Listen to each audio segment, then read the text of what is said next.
Hello, Marabou and Taniwa Tea.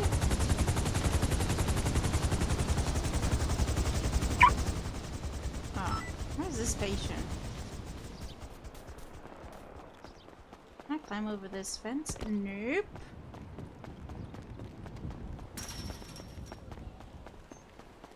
Let's see. All by my lonesome, but someone already clocked in, so.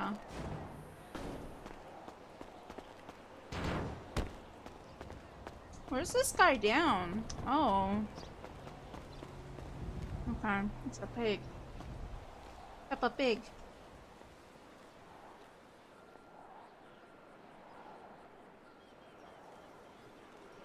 What the? Okay. Okay, doesn't look too serious. Hello, sir. Can you hear me on the ground? 555 1097. Hello, sir. Boulevard Can you hear me on Del the ground? Alright, looks like he's in shock. Let me go ahead and just patch up these bruises and the scrapes as well. Go ahead and clean that up. 1023 Boulevard Del Perro.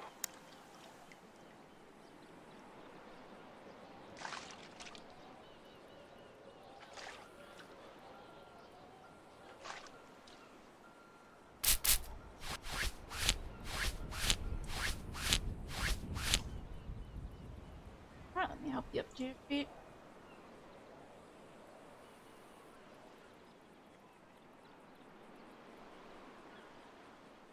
Anyways, take care, sir. Watch out for cars. Make sure you look left and right.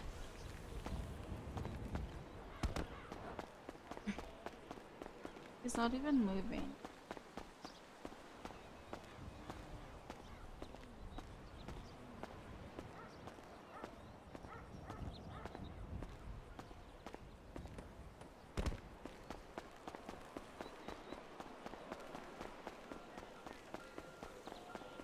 Time to go back.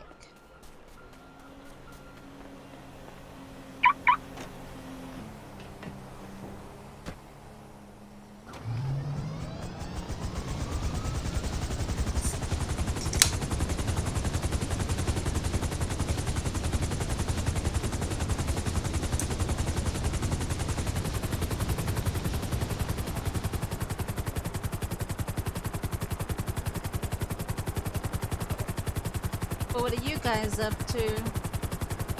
Anything exciting this morning for you guys? Although it's evening for me, but no.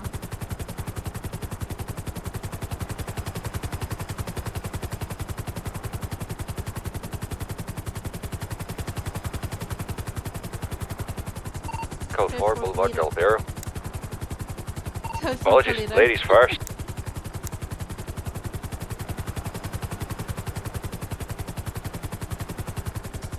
One at 10, 12, since there's not much going on. Well, yeah, I suppose we could if you want. Hunting and hunting? Ah. I'm on the way back to Sandy. You going to Sandy? Ah, not Sandy. Oh, what's it fucking place called? Pillbox? Pillbox. Jesus, yeah, Pillbox. Yeah, I'm heading over there with Holmes.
Hello there.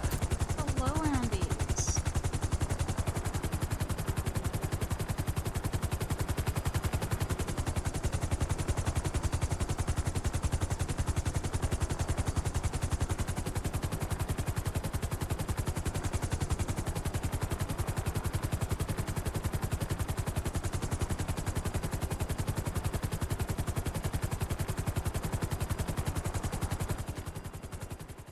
All right. I'm good. I'm good.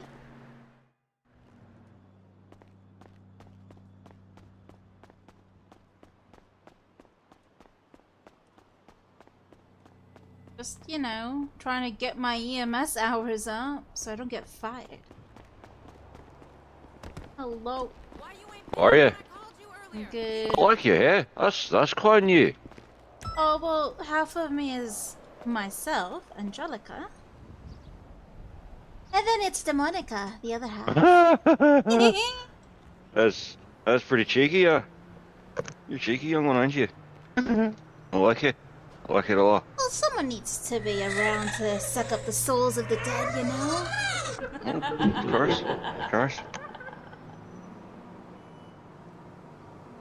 Anyways, it's been really quiet, so I'm gonna have dinner while I ride with Dinner? you. Dinner, innit, like? Dinner Is it for like me lunchtime? is 5:30 p.m. I live in a different device.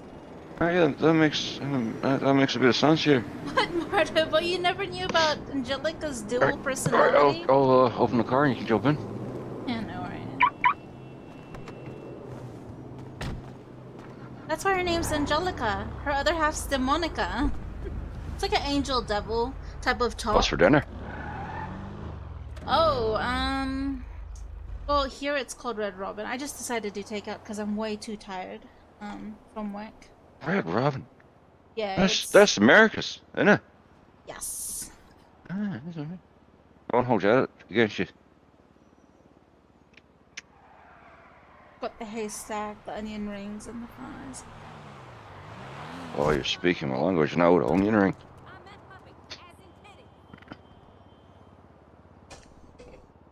Or should I call it chips?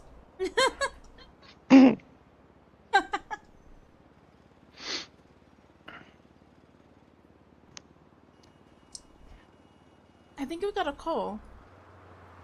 Have we? 713 plus 197 to West Mirror. Oh my god! Oh my god. What happened? I don't know, just saw a lot of fat teas fly off your hood, you know? Oh, that was your eyes only. Huh. I had a perfect dodge of them on mine.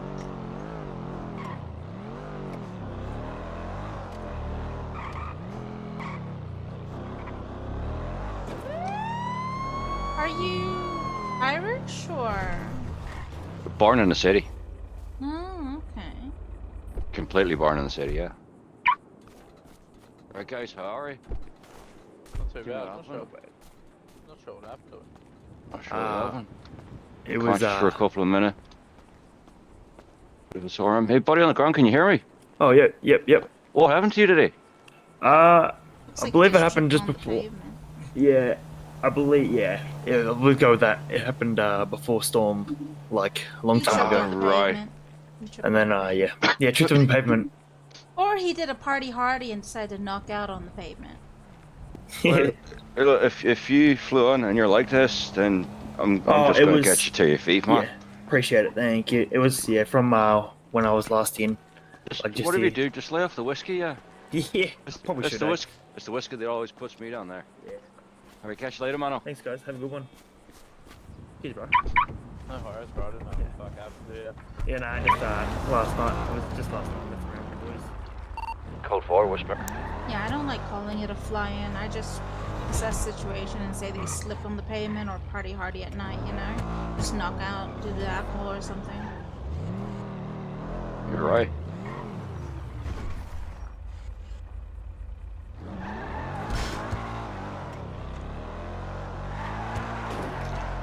sorry for my driving. I'm driving with my fingertips, not my hands at the moment. No worries. I mean, if I'm driving, eating and driving don't go together.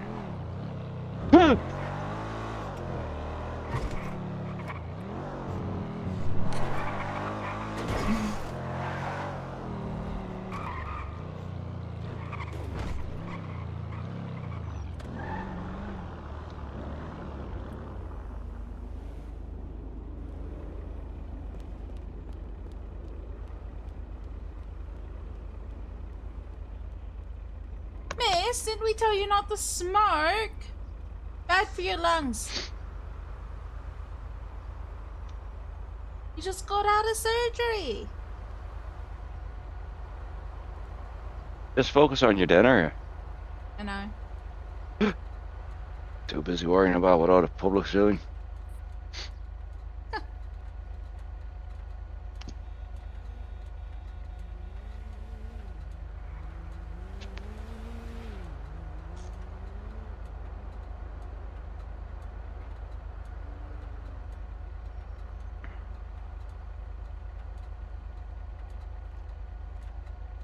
But yeah, it's not that noisy. I was by myself earlier, but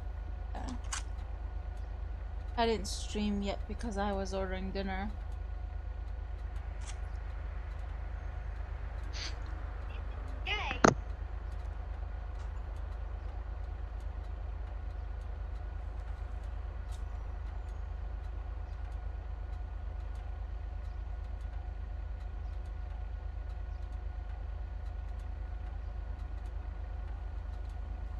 I have the haystack burger, onion rings, and fries. I'm starving because I haven't eaten all day.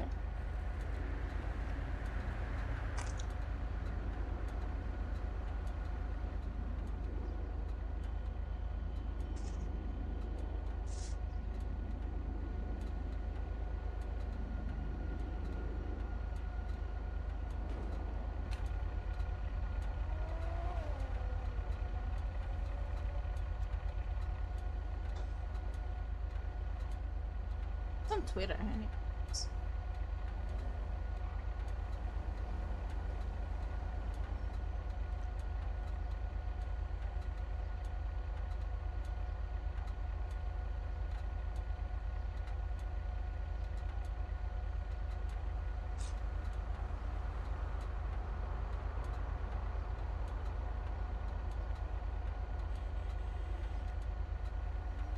I heard there will be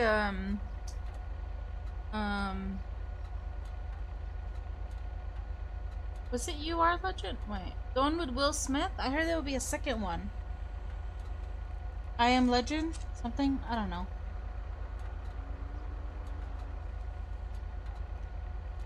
After how long?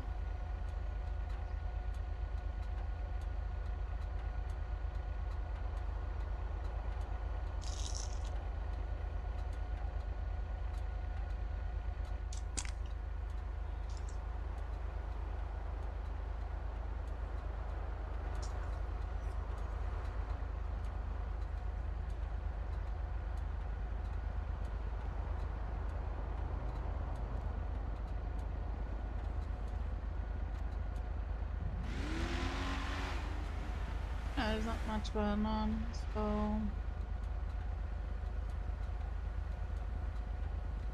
let's see. Oh, Rotten Mango covered the Korean boarding school. I watched the movie called Silence. It's and it's a good actor that played it as well, about how this school for disabled children were getting abused, basically. And teachers, like, some really wanted to go forward, but they didn't want to lose their teaching job. That was an issue, like, with that too. And the disabled of children, of course, they couldn't say anything, or they didn't have the awareness, you know. It was really bad. Dude, she's actually covering this.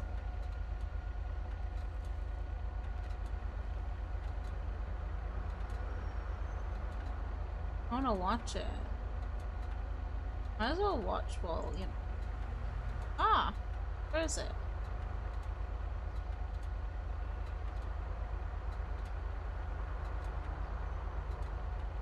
Hi. Hello. What is up?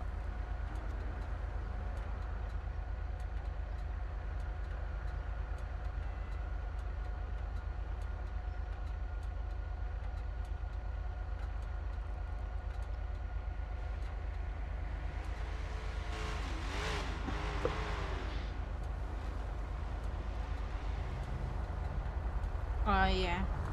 Hello, Mano. Hello. Where did you come from? Downstairs? Yeah, kind of. I Oh. posed the road earlier on and trying to figure it out.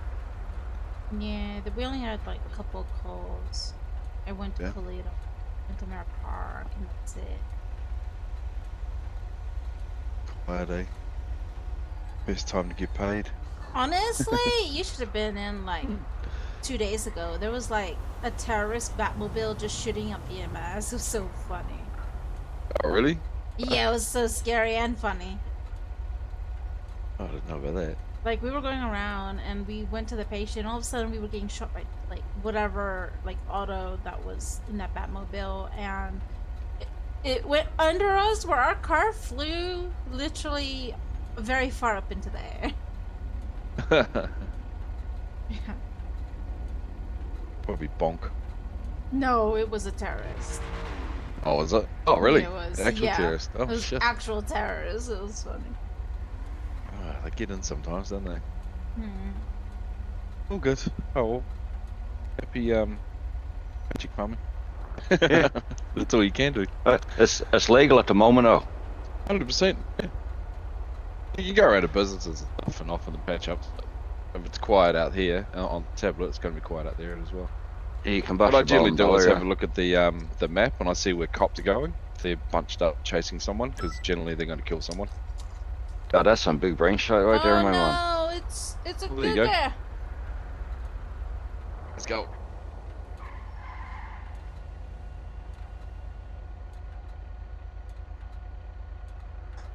Let a man take it. He's got that 4-wheel drive thing.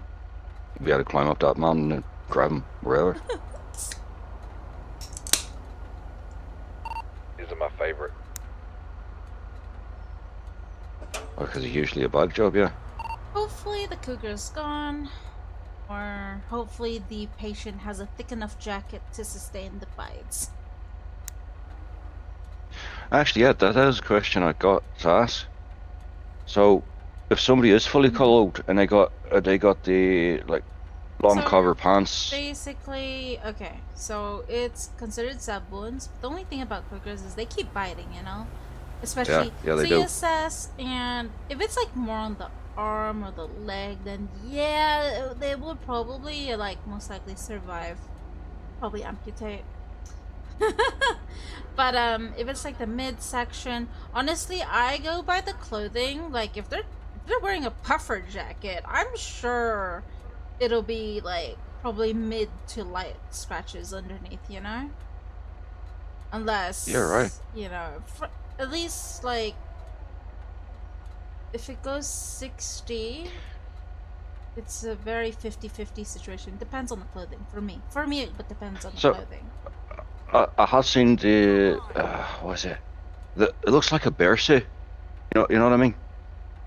Like a guy who's going out to fight with a bear. You'd put on the giant fucking padded suit. I seen one of those in the Maybe they clothing have that shops. padded suit. Like If- I if- think they can if- survive. If someone was walking around with that, with the steel gloves on and the helmet, then a cougar was like just pushed him over, then kept on hitting him, it wouldn't actually be clawing his face, would he? Right, like I You know, said. you know, if he's it's, got the helmet on. It's basically your discretion on how it.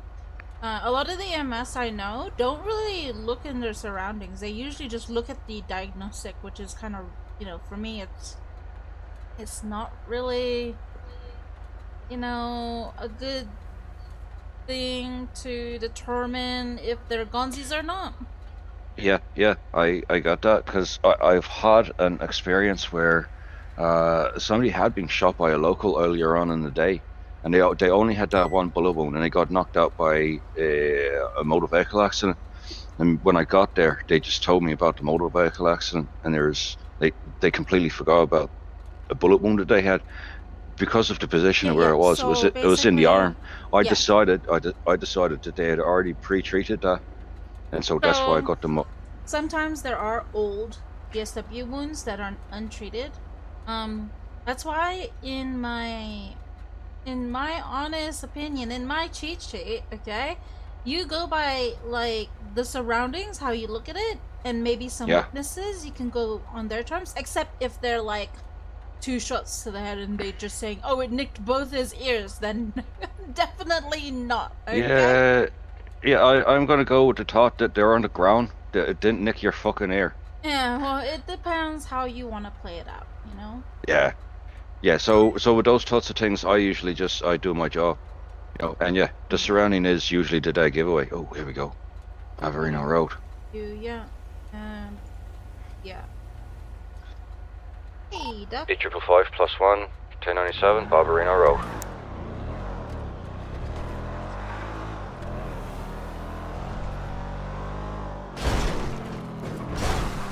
Oh my Alright, god. I'm gonna drive with my hands. See you, see. Oh my god.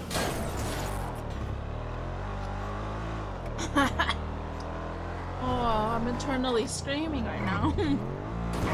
What happened?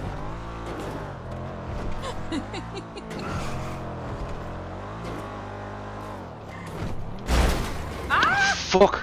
Oh Fucking locals on the wrong side of the road. no!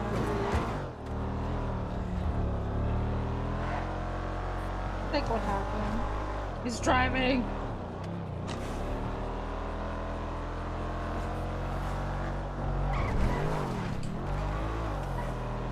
He's fine. He landed on his wheels. Honestly, I haven't been in for long, Duck, but it's been good. It's been really quiet.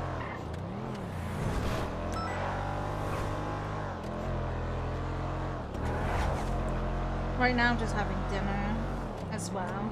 Well, I always have dinner when I get home, so.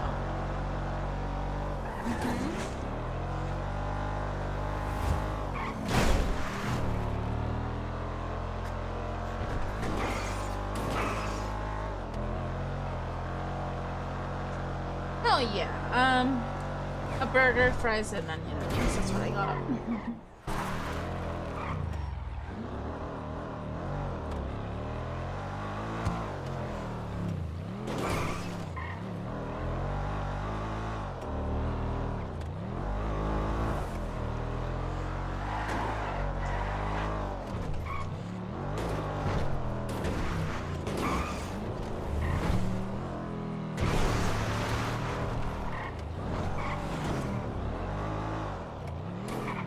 Oh no, I got a burger.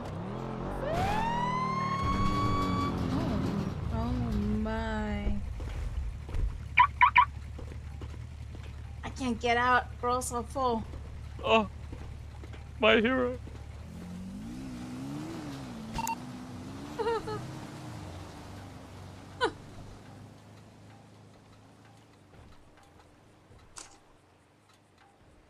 Is there Romano? On the ground, can you hear me? Yes, I can hear you.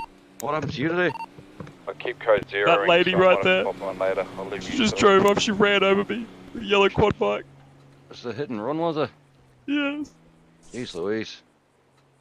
Well, you Alright, well, wouldn't I expect anyone walking around here, honestly. I wouldn't know. No, you look like you suffered a bit of damage on your left leg there, man. So if I could get you to take your trousers off, if you know what I mean, just so not take your pants right off. If you think about slash pants, Oh, Ah, sorry, Poopa's already going. maybe my you brain. maybe you could flex your belt muscle and go to your clothing, take the pants. Here you go. I asked if he was Let's Irish, go. but he didn't say. Just gonna clean out some of this gravel. It's on your arm, or it's on your leg, rather. I'm just gonna put some antiseptic on. Oh yeah. On a scale of 1 to 10, what's your pain level at, my man? Need a 4. center. It's about a 4. Are you allergic to any medications? Paracetamol. You're allergic to paracetamol. Well, then you're gonna have to suck it up, my friend, because that's all I have. It's paracetamol and morphine, and you don't quite qualify for the morphine. So I like morphine. I can't. I am gonna stick a bandage on that leg and then get you to your feet, My hero. and we'll get those pants back on too. You can't be running around out here with your bollocks hanging out. I know. Oh, Duck, you don't need My to hero. speak Mano. IC I'll go in take the it easy, Twitch yeah. chat, by the way. thank you. You can speak OOC.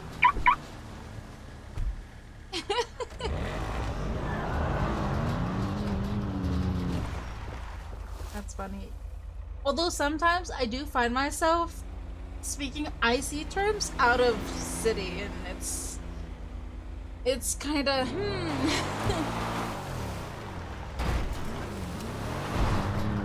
Watch next time. We got Hoarding as well. Yeah, it was Ashes. 5 plus 1, 1097, Barbarino. And nothing.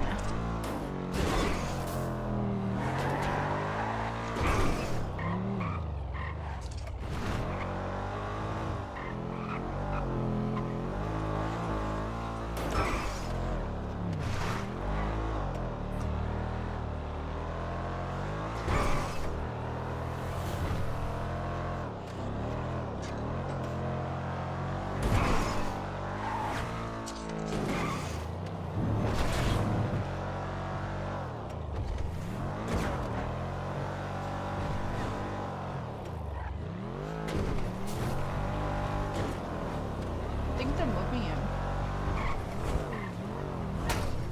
Oh my god.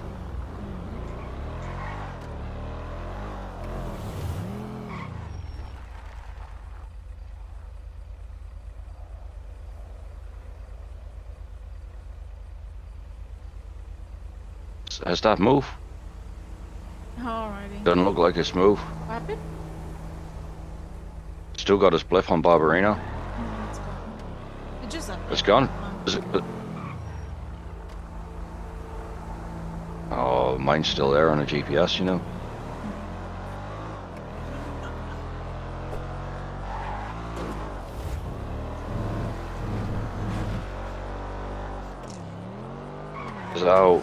Has our address changed on our tablet? Or is it still coming from the location that they sent the emergency call from? Just follow the GPS, it'll still take you a few minutes.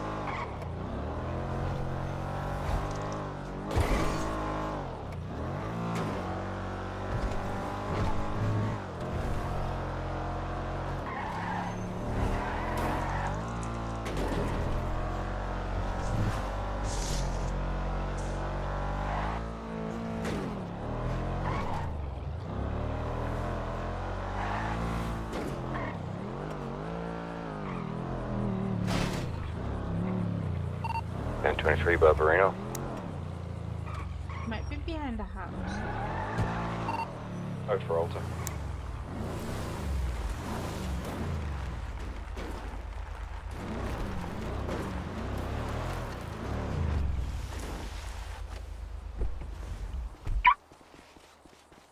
Oh, you, mano? From this fella?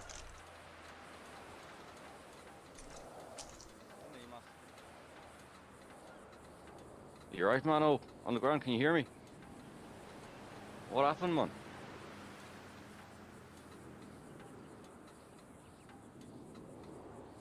Ah, yeah, right, man. Well, it doesn't look like you've got a bump on the head or anything. It looks like it is just a bit of damage to the arm, so I'm gonna clean this up a little bit.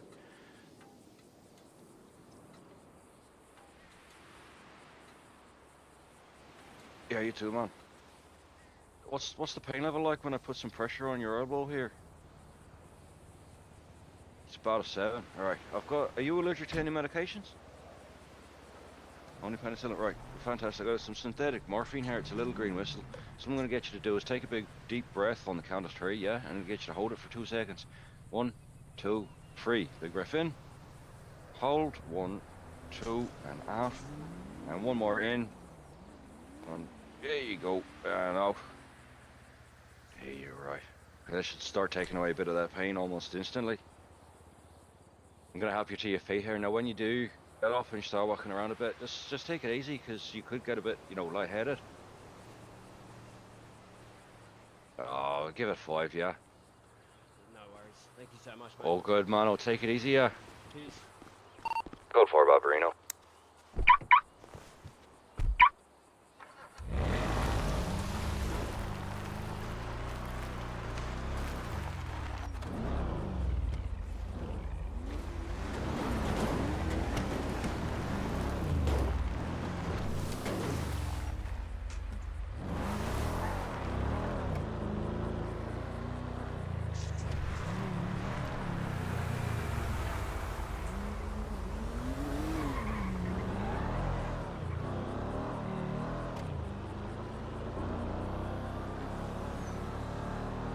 So what time is it for you? It's 1300 hours or 1 p.m. You had lunch yet? Coffee. Coffee? Coffee and cigarettes. That's me. Okay.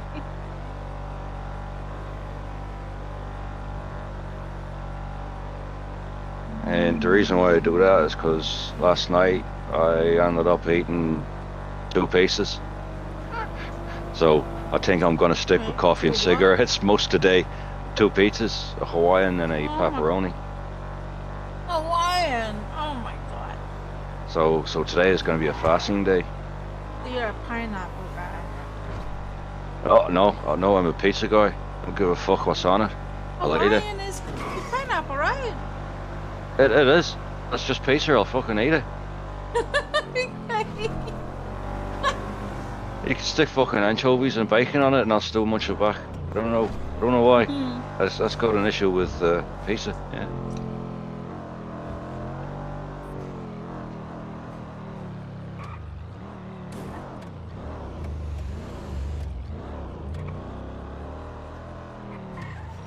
Look at that, speed limited and still fucking runs off the road and hits a power pole.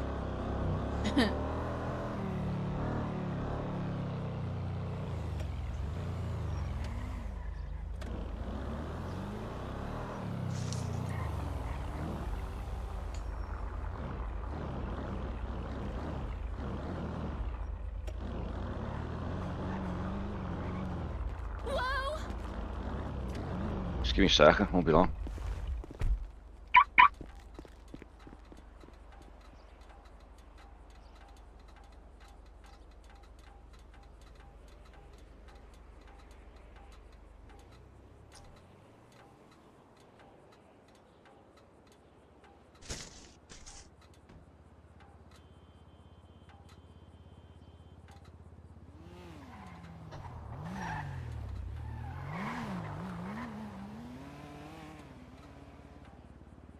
Trying to put the plate.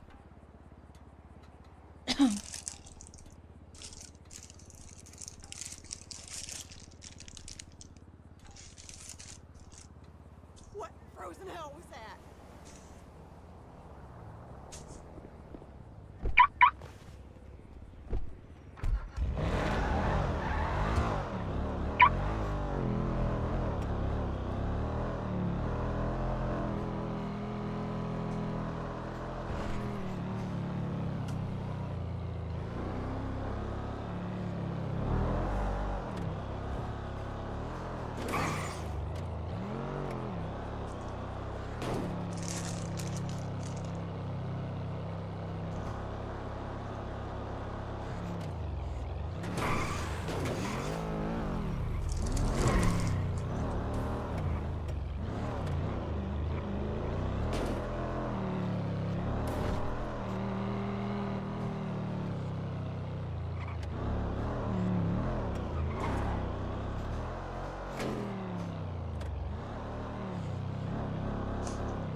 Must be because it's a Monday for you guys.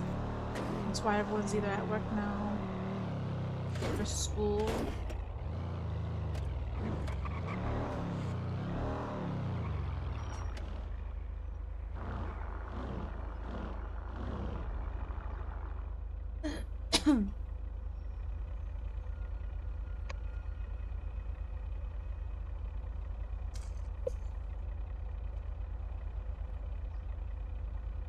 Oh, yeah. Oh, that's grand, yeah. What? Oh, that's grand. There's a big gulp of coffee. You drink yours black? Oh, yeah.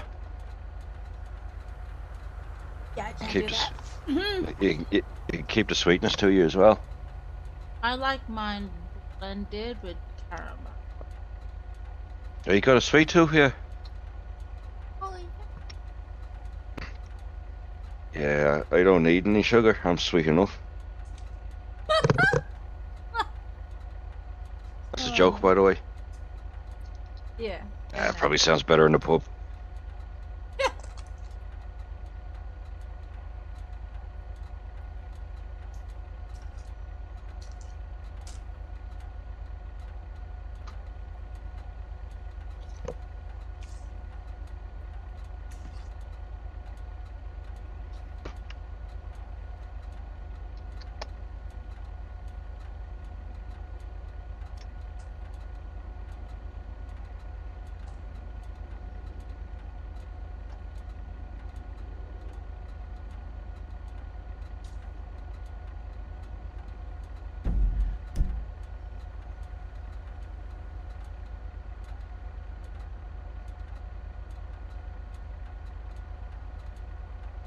Oh no.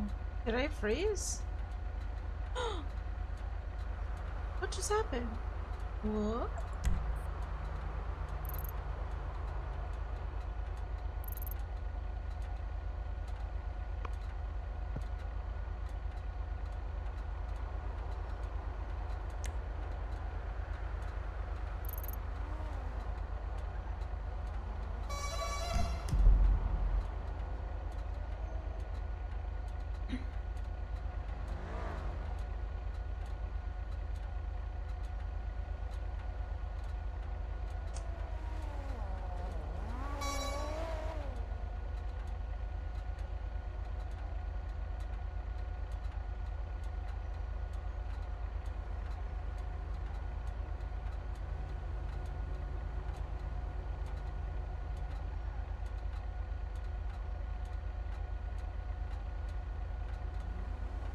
Be mad. Oh, no worries.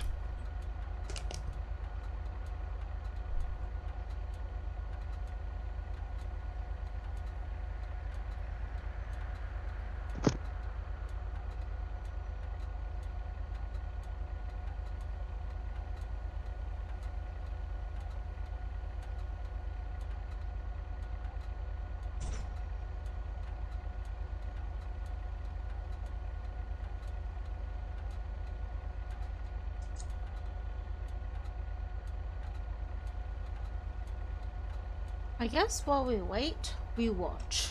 I will watch. Sure.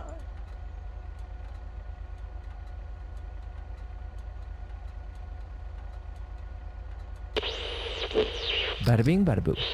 In the middle of the night, a 13-year-old girl by the name of Lee, we're gonna call her Lee, she would sneak out of her dorm room.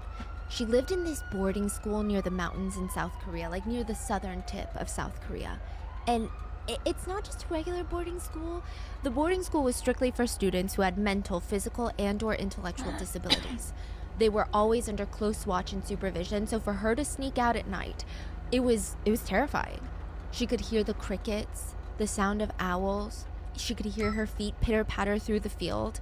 She's getting close to the outside school gates. She just needs to get past that and into the parked car. She opens the passenger side and hops in. This time there's 2 people in the car. Lee glances around to make sure that no Someone gonna teacher, take no that? administrator saw her get in here.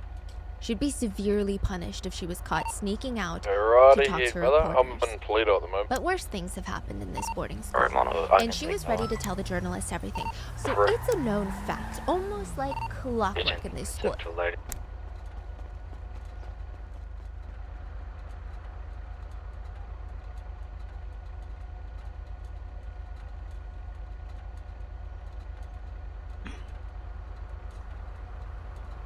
Oh, they already took it all, so. Especially on the weekends, the students would go to sleep petrified. They would wear as many layers as possible, even in the scorching heat of South Korean summers. They would pull their blankets up straight up to their neck, sometimes even cover their heads, and they would wait. They can't fall asleep on the weekends. It's almost like you're waiting for a boogeyman, a ghost to come in. If they're lucky, nothing happens. They wake up sleep deprived. If they're unlucky, they hear the door click open, and someone is heard getting into the beds with the students. What the heck? Most of the times, all you heard were muffled pleas for help. He usually put a pillow over their heads. Everyone in the dorm rooms knows what's happening. Wow. They all know who it is. They all know they can't dare say a single word. Instead, they all pretend to be asleep, praying that they're not next. But it wasn't just at night, or just in the dorms. She told the journalist about how much the kids hated something called movie time. Certain teachers would turn on movies for the whole class, and the teacher would sit in the very, very back in the shadows, call over 2 to 3 female students to sit in the back with him, and he would assault them in front of a classroom full of students. What the heck? And nobody ever tried to tell the parents or anyone what happened? She said, well, he threatened to kill us. So it's just that one teacher, the one that plays the movies, or is he the same one that sneaks into the dorm rooms?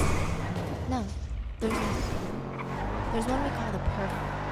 When we see him walk down the hallway, we avoid eye contact. If the pervert catches you, it's too late. He caught him. Alright, let's pause that first. We're like... Dude, this story's interesting because I watched the movie, the drama adaptation of this movie. 1023 Caesar's place. Of this docu or whatever happened. See. Yeah, I saw him. But yeah, it's very chilling, basically. Gated community. I'll go in. You should be able to climb up here, probably. Here's what Dickens Street.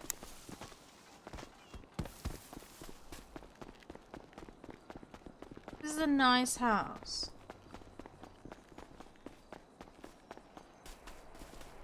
Didn't you see him? Hello, He's right hello. there. I don't see him. Right there. I don't see him. Can you see him on my shoulder? I can see him now. You want to triage this one? Let's see.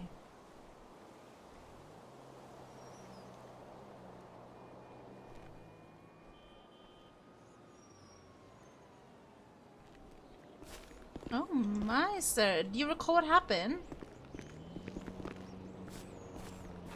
Hello, sir, can you hear me? I can hear you. Yep. And do you recall what happened? I hit my head on the step. Yeah, I could see that. I jumped the Alrighty. fence and yeah, fell. That's unfortunate. You must have lost your grip here. Alright, on a scale of 1 to 10, how much is your pain? It's probably at 7. 7. That's actually pretty severe. It looks like you may have dislocated your arm here, your right arm. Can you feel this? Yeah. Yes, yeah, I can feel the joint here. Seems to be a little bit dislocated. Are you allergic to any medication at all, sir? Not yet. All Not that right. I'm aware of. No worries. Alright, I'm gonna go ahead and inject this morphine. Let me go ahead and grab this hoodie off for now with your consent so I can assess your injuries underneath, alright?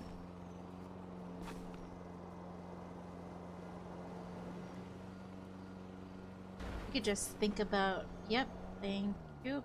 Alrighty, sitting to inject morphine. There we go.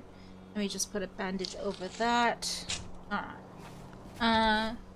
Here, I will give you this cloth to clench on your teeth on.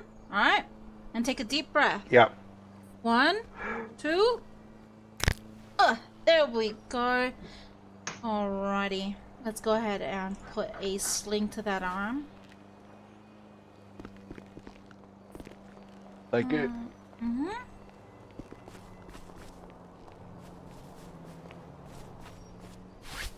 Alright, there we go. Sling has been given, and I'll go ahead and put this ice pack to your wounds here, your bruises, just to tone down the swelling. And then I'll also wrap up your head here on the bruise, alright? Hey, thank you, man. Yeah, you'd need a lot of rest for all these injuries. No more extraneous jumping over the hedges, okay?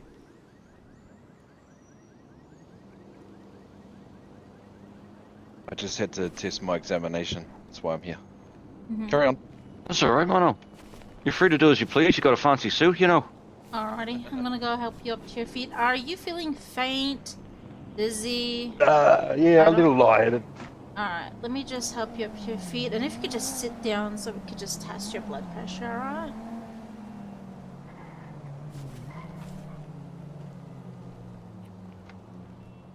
Alright, if you could just sit down. You able to sit?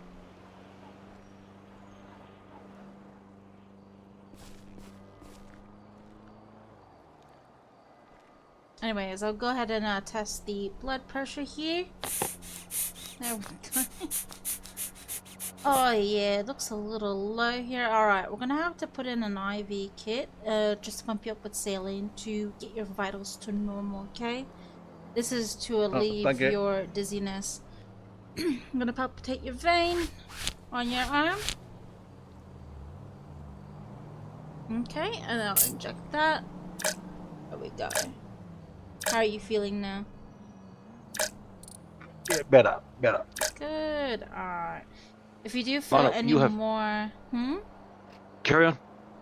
If you do feel any more illnesses or severe like conditions, I do advise to come back to Pillbox and we'll take care of you there for further examination, alright?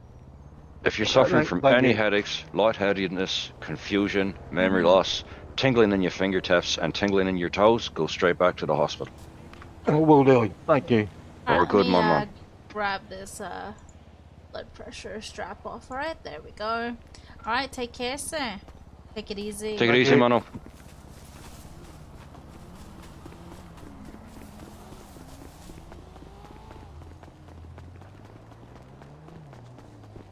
Oh, good thing you can climb out of here.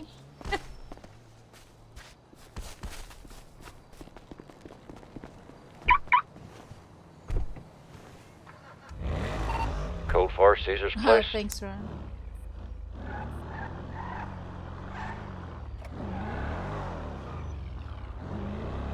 Look there again. City's gone quiet.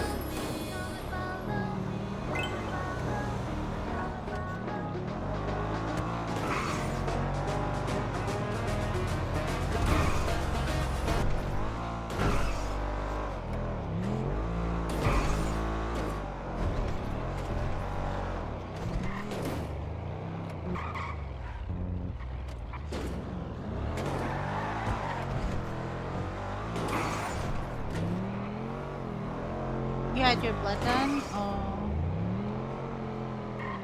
What are you getting treated on? If you don't mind me asking.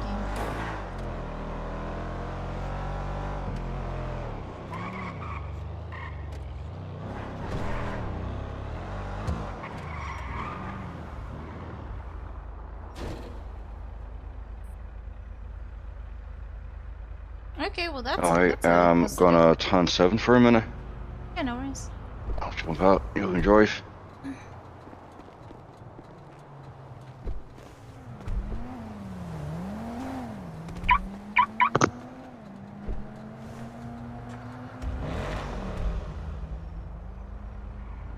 We don't have any calls, so we'll just go back to what I was watching. Come in. Hemin was a deaf student in the school.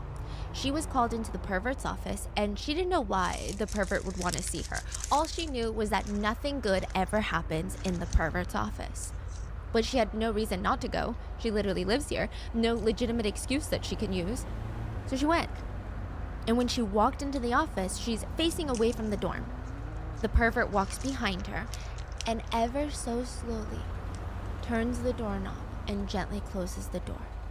And click, he locked it. But because Hemin was deaf, she didn't hear a thing.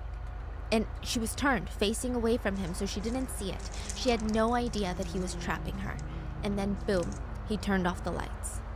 It's pitch black. She could feel her breathing going faster as her eyes are just trying to adjust to the dark. There is a tiny little TV in the corner that she hadn't really noticed before, but now that it's dark, it's the only source of light. So she's squinting.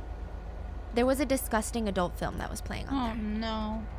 And she whipped around, and her determination was to just run out the door, right? Doesn't matter, just run out. And there she saw him blocking the door. The principal standing, pants at his ankles, fully masturbating and staring straight at her. Yikes. He's the principal? The pervert is the principal, and she would not escape his office unscathed. Wow. The student glanced out the car window and told them another story. A friend of hers had murdered one of the teachers. They ambushed her there, hogtied her, restrained her in 5 different places. She was gagged. A few of the teachers, they assaulted her for almost 15 hours. What the fuck? She was gone the whole day, and then afterwards, as a lesson, quote lesson, they left her tied up after the abuse. She knew that there was nobody she could tell that would help. I mean, we know that the police are working with the teachers. There would be no point. She had no choice but to go back to her dorm and try to pretend like none of this ever happened. But there were other rumors too. When students would get pregnant, they would disappear. What do you mean they would disappear? We don't know. But one student was feeling morning sickness. She didn't have a period in like 3 months. She was pregnant. She started to show. One day we went to check up on her in her dorm room because she didn't make it to class. She wasn't feeling great. Her dorm was empty. She was gone. All of her belongings were gone. We never heard from her again. But that's not all. In the darkness of the car, the student told the journalist everything in a series of secret meetings. How they were starved. They would be forced to gather around for dinner and eat scraps of food that were left over from lunch, like teachers' food scraps. They were basically fighting for food in like a pit. Wow. There were rumors about a girl that had starved to death because she was so hungry, she ate wallpaper. And when she fell ill from eating wallpaper, because think of all the toxic substances in the glue and the paper itself, one of the teachers pushed her off the roof to make her family believe that it was her decision. What the hell? These are the terrifying stories from Inwa Boarding School for the Disabled. It would inspire a movie called The Silence. Yeah, I and watched this this movie one. resulted This was in really, it was a a good public movie. uproar It was that would so change South compelling Korea to watch. as a nation. And I don't put that lightly. Like, South Korean law was forever changed because of this movie. So let's get into it.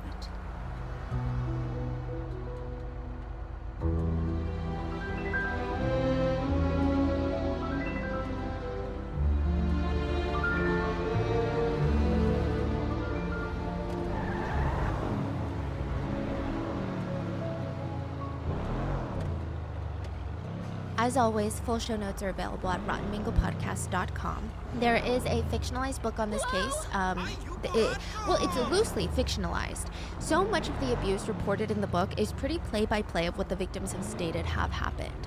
The book is called The Crucible, written by Kong Ji-young, one of the most prominent, respected female writers in Korea, and it is what many South Koreans consider the most horrific read you can never pick up. And the thing about the novel is, there was an investigator who worked on this case and said, yeah, the novel probably covered 25 to 30% of what really happened. But probably due to public well-being concerns and publishers' legal, rights, I don't think that she could have ever published 100% of what happened. There was the movie, the 2011 Silence movie that was inspired by the book, and it's often referred to the movie that changed South Korea. Because I think a lot of Koreans, they knew that it was a drama. They knew that it was sad. They knew it was going to be emotional. They went into theaters thinking, this is how I'm going to spend my Friday night. This is how I'm going to hang out for the weekend. People said when they came out, they couldn't breathe. It was like there was a 50-pound dumbbell on their chest. And I think maybe it's also when you watch something in a big group of people, there's kind of this energy that feeds off of each other. People said this should be categorized as the worst horror movie ever. It's that bad. Since this is a South Korean case, we had multiple Korean researchers assist in the gathering Maybe of the the worst, facts but it was and the a most big compelling. warning. Today's story deals with a lot of children with disabilities, quite literally the most vulnerable population of society. It's not a happy story. It's pretty hard to get through, and it has an even more depressing end to it all. So if you're not in a good mood, if you're not in a good headspace today, I recommend turning this video off and maybe reading a book instead. So with that being said, Kim Ho-sung, he kind of had a creepy job. His job was to wake up at the crack of dawn, drive around in the foggy morning picking up students. Then he would drop them off at school. Being a bus driver isn't creepy, and the kids aren't creepy, but there was just something about that boarding school. So it's a boarding school where most of the kids, they live there full time, but there were still a few that commuted, so he would pick up the commuters. The school was nestled at the bottom of a mountain, and it looked like there was a perpetual cloud of fog looming over the place. And he would see the other students that lived at the school, and just something about them, the way that they would walk around the school campus in the mornings when he came to pull up with the commuters, it's as if they were empty shells of ghosts. It's like he was pulling up to a zombie school. They weren't having fun, they weren't running around full of morning energy. They were zombies. There were probably moments he even joked with his family, hey, maybe the school is haunted and those are all ghosts and I'm the only one that sees them. That's how the kids are acting. They're just crazy. Maybe it's not even a boarding school. Maybe all the students that I bring, that's it. It's very creepy. The only reason he kept the job was the kids really liked him. They really loved him. He was like a grandpa. They were so comfortable around him. He wanted to see their journey through the school years. Sometimes he would open the door, a kid would step in, smile and wave, and as the sleeve of their shirt lifted up, he would see a bruise or multiple bruises. And the first time he saw it on a kid, he would lock eyes with the kid and smile. He wouldn't say anything because, maybe kids are tough players. Maybe they got too excited at the playground. But the second time he saw it, he would try and approach it as gently as possible. What happened to your wrist? He thought maybe it's a parent, But they would smile sheepishly and a friend would butt in. Oh, he forgot his homework, so the teacher punished him. Hosung didn't like the sound of that. Okay, so teachers physically disciplining students in South Korea hadn't been outlawed at this point, but to leave actual bruises, that's going a bit too far usually. He tried his best to be happy for the kids because it didn't seem like the teachers were that happy. It didn't seem like the boarding school kids were that happy.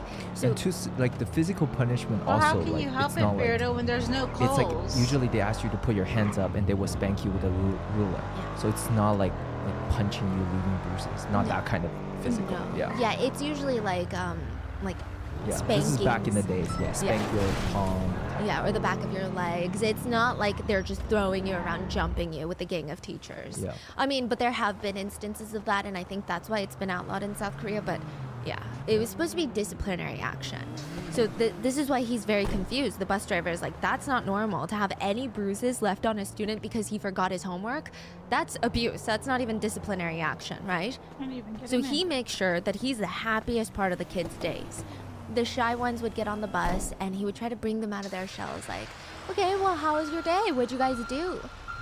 He remembered as he was driving, he was having a conversation with one of the female students in the front row.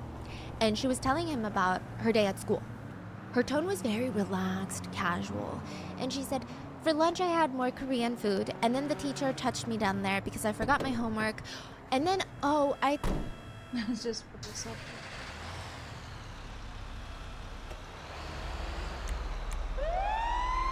Well, we have other EMS going around as well, Beardo, so... yeah.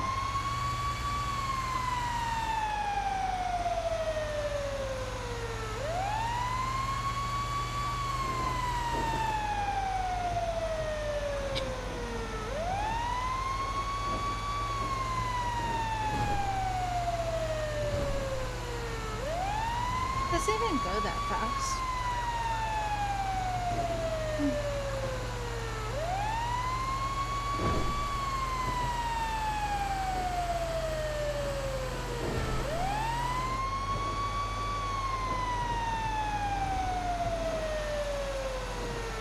Why does he have his finger up? I think he has his something on his right clicker. That's what I'm thinking.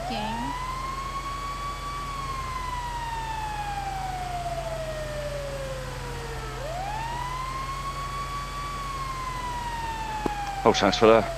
Hello. Got some coffee. He kept stomping.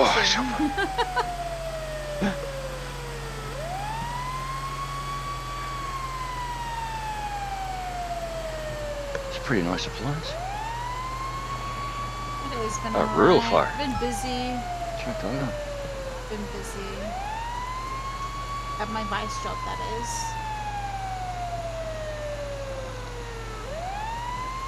Oh, that's grand. Oh, that's grand.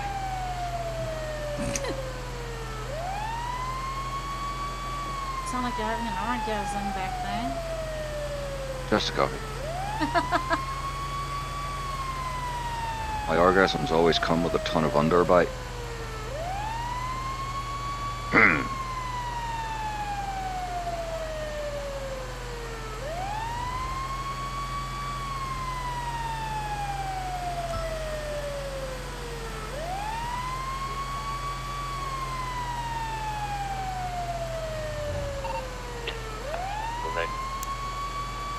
Huh? I did not hear that. I know someone's attending the latest. That's all I call.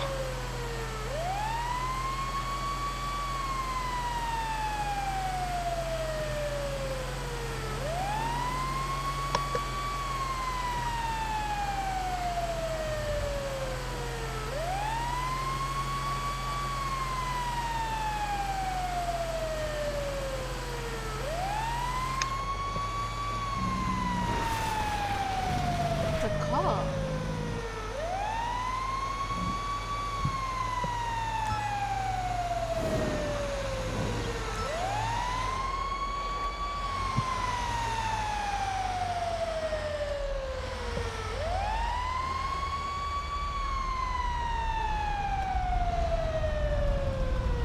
You mind stopping traffic?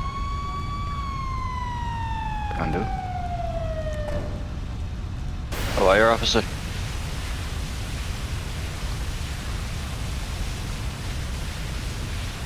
Sorry, don't seem to be able to move. There we go.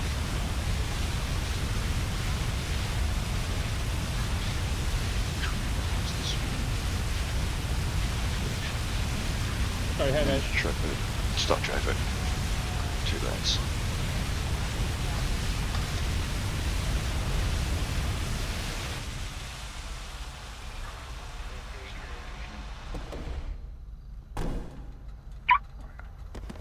Man on the ground, can you hear me?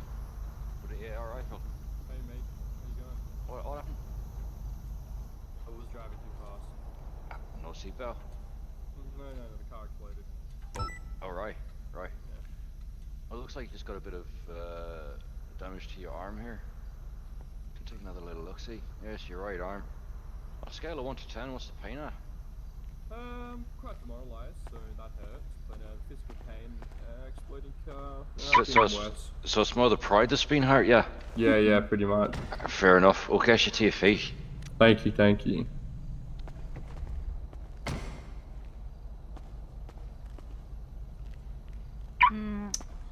Officers, thank you. did you I'm need a guessing- ride?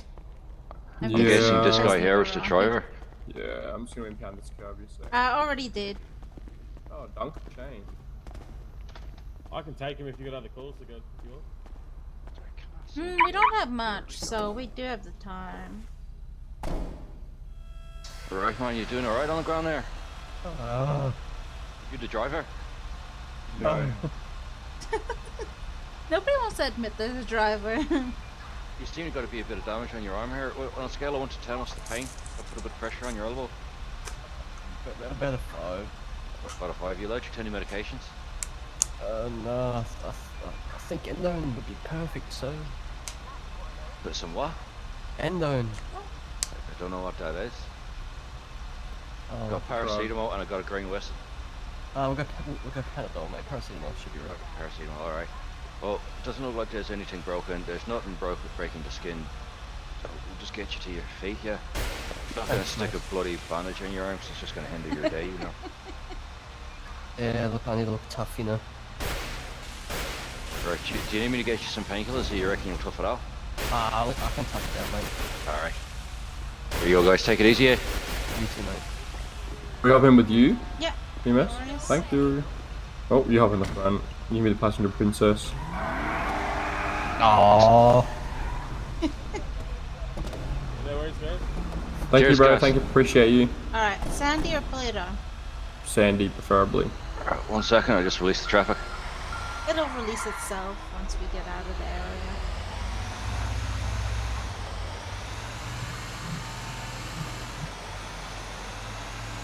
When did it make that automatic?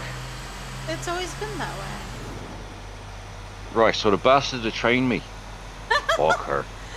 Fuck It's her. always like, Absolute fucker. As soon as you're away from the area, the traffic resumes. It's just, is it just placeables that you gotta pick up? You just need to place it so that you can stop the traffic. There's whatever 4 you pen put on the there. garage. Yeah, what I'm saying is if someone's sticking off barriers, it's those that you gotta go back and pick Oh up. yeah, you need to pick up the barriers, yeah. Yeah. I'm always fucking hitting something, I tell you. Yeah, that's how people get into accidents. It's in 1090, so you need to repair freeway.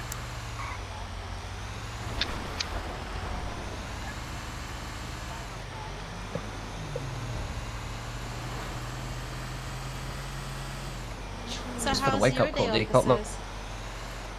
Yeah, you're right, mate. A lot of calls or... No, really, it's pretty quiet. Yeah, Wait, there's actually quite a few now, but Is it? fuck, Oh, some of these shit. need to be cleared though. Are there any areas you reckon we should be cautious about today? In terms of, there's no shootouts or anything, bro. It's just a little bit of just warnings and stuff. Oh, you're right.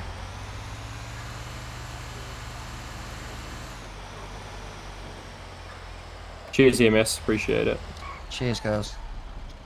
Anytime, we appreciate you too. Bye. Catch you guys.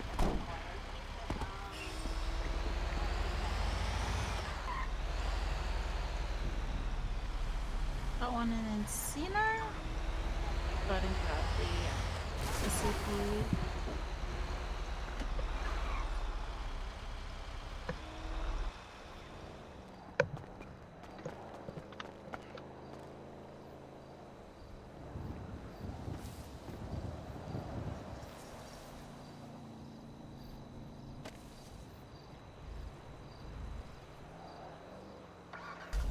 You coming? Or are you done? Yeah, I'm on my way. Alright.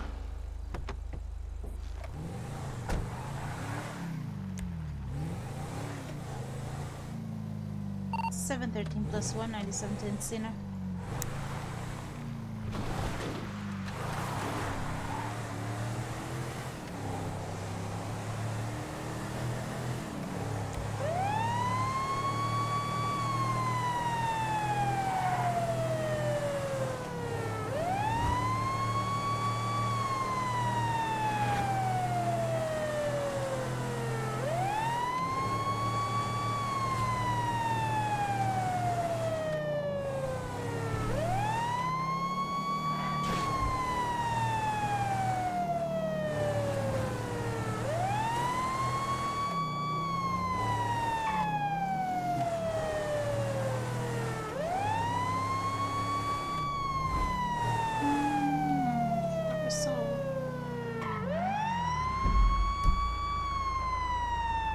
Shoot, I keep freezing when I go into map. Why?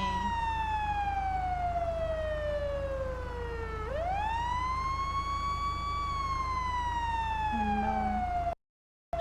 Did I code? Did I code?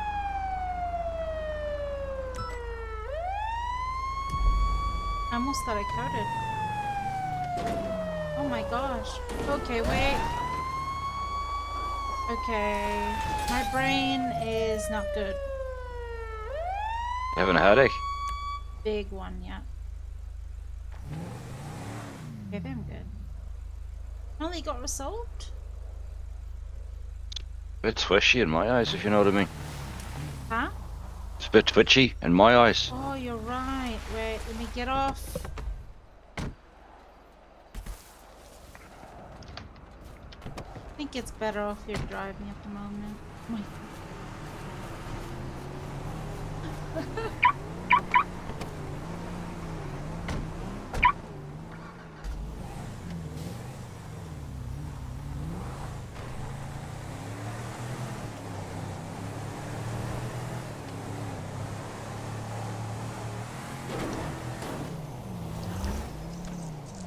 Am I following the GPS? let's see. I mean, we could check out Grove, but we'll wait till we get in city, actually. The other call was resolved, so. Right.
Oh, she's what? She's back. Who's back? Didn't see no cat. Is that where? Is that us? Yep, that's where we're going. Maybe your head popped. Jesus Christ, this thing's got the turning circle of a fucking slug. But it's fast.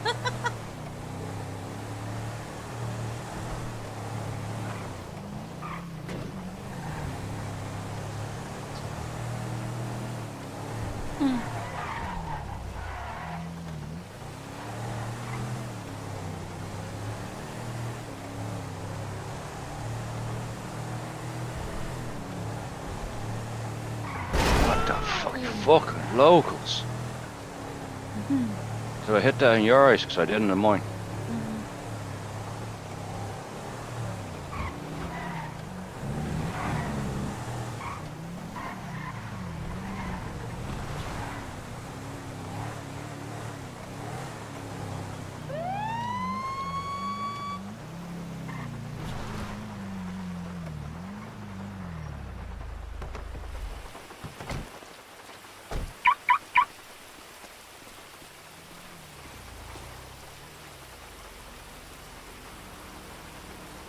Hey, cat.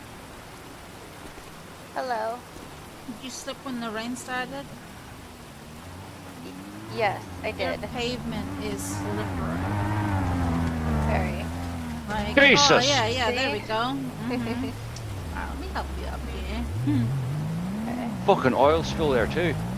There's oil spill, there's blood spill.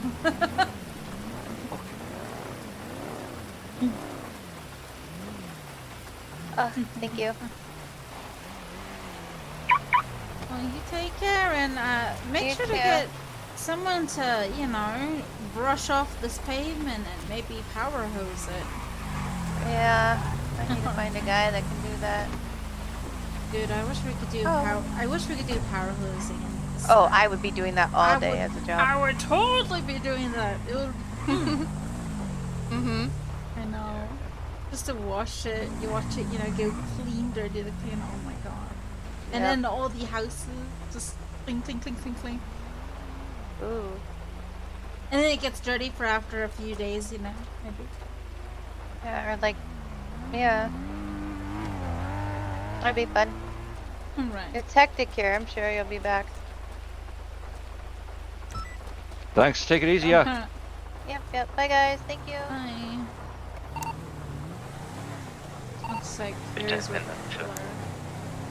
garages.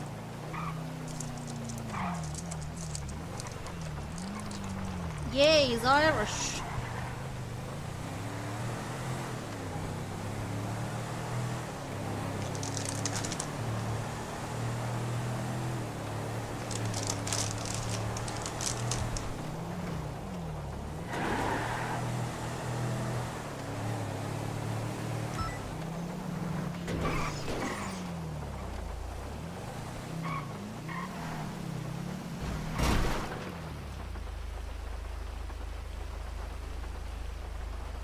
We're good.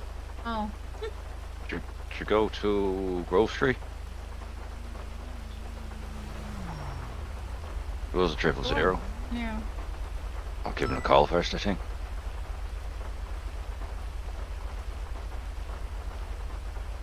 Alright, man. Just EMS here calling about your 000. Still need assistance. You're sorted now. Brilliant, man. I'll take it easy. Saved a bit of time, I suppose.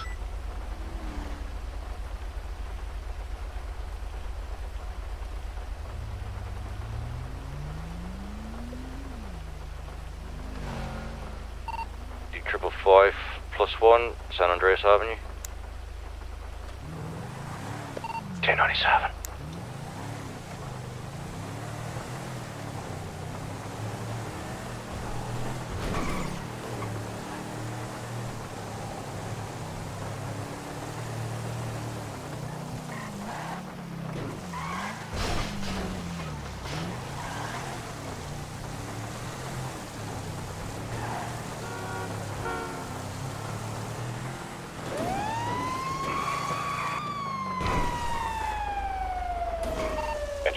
San Andreas Avenue.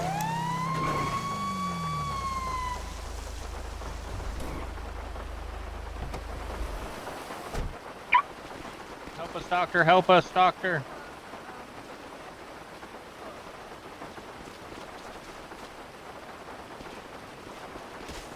Who is this guy? Hello, ma'am. How are you? San Andreas Police Force. He smells delicious. Romeo. Oops.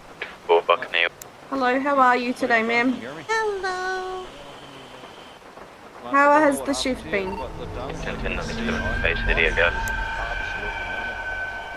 Oh, that's good.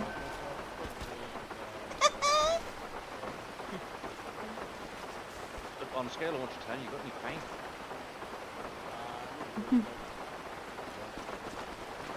Does that hurt when I put pressure there? You'll be absolutely fine. No orthotics, no nothing. Just get you to your feet.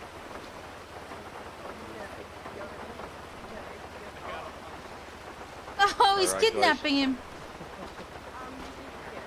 Alright, guys. Oh, yep. I'm not Take it easy, guys. There you go, There you go. Can I get a patch up real Of course quick? you can. Of course you can, Mano. Thank you. In that Someone just scenario, ran us can you over. get another, armor out? Yeah, you can, yeah. Okay.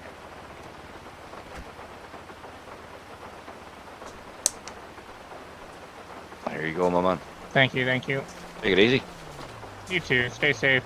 You have to drive because I have to deal with the dog. So, sorry. Code 4, San Andreas Ave.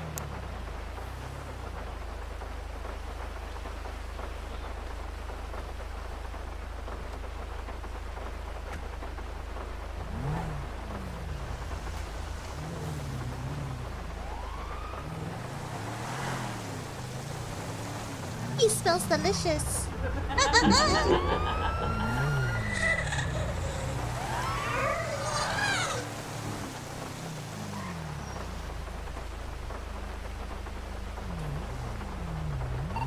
E555 +1, 1097, Elborough Boulevard.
my head issues.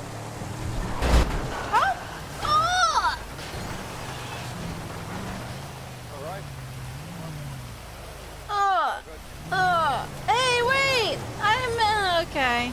Do you need me to take you? He just left me, yes.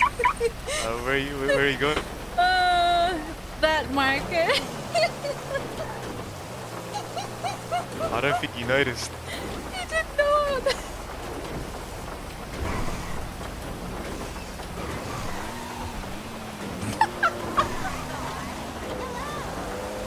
He didn't know this. I'm gone. That's so funny. Yeah, oh shit. See that on. Yeah, yeah. I can't get over it. You think he's noticed? I don't think he's noticed because he's not going back. He's literally just going forward.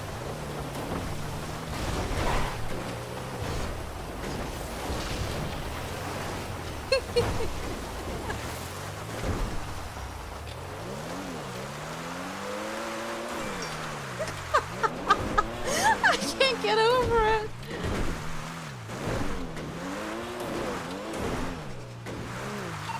Where is he? Right here. You could just stay here. Thanks. No worries.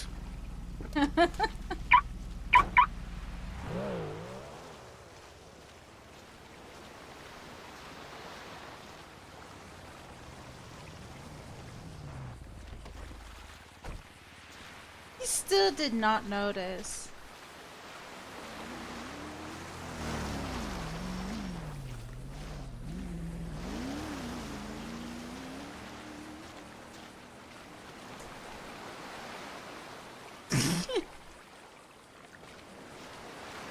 Thanks for not noticing. You left me behind. Oh, did I? Jesus. Nah, the guy that we bumped into actually brought me here before you came here.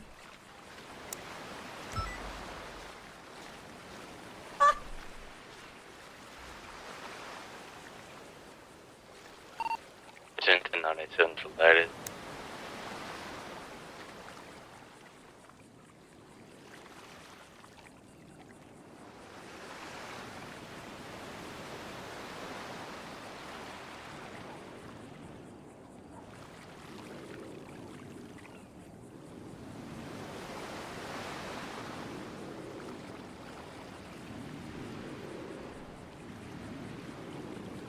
If you pick up the patient in the water, look through your eyes and swim fast.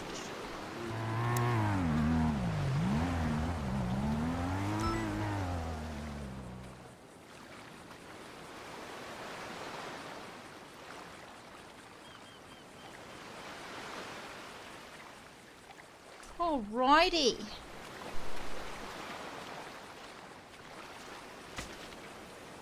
Doesn't look like he has a tank on. It's all yours. Oh! Oh my god. What's up? You want to check what happened?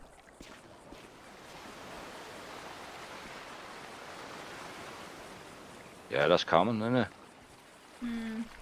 That's common for deep- drownings. How deep was he? He was on the surface. Just bobbing around like a boy. Alrighty. Huh! Cough up that water! Huh! Huh! Cough it up! Huh! More! Alrighty. There we go. I think we coughed up most of that water. Let me go ahead and check your airways. If you could just open that mouth wide. Let me go grab my tool here from my bag. Alright. Open wide, sir. Say ah! Good agent, no, Good boy. Alrighty. Do you recall what happened? You recall what happened? I just put my tank on. You just forgot to put your tank? Alright. Any longer in the water? If you had gone 10 minutes, you would have experienced brain damage. Imagine. Anyways, your airways looks fine. I'll give you a dose of this oxygen here, alright? I'm gonna grab it from my bag. I'm gonna turn it on. Go ahead and breathe.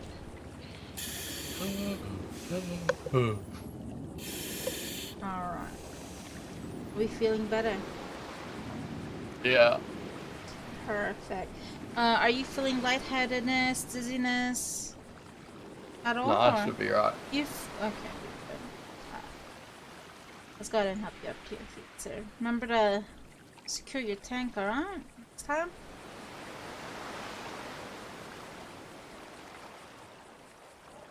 Or else there won't be a next time, you get? Right. Thanks, cheers. Have a good day. Take it easy, Mono. But yeah, you laughed at me. Holy, you didn't even notice I was gone? Yeah, I thought you just slipped into your head. So you literally drove off, and then the guy was like, do you need a ride? And I'm like, yes, please. Oh. Fucking shite. And so Do apologise. And so I got to the beach before you did, and you didn't even notice. You just got out, got into the tank, and then went out for a swim. I thought you were just sitting in the car. I thought you were just doing your thing.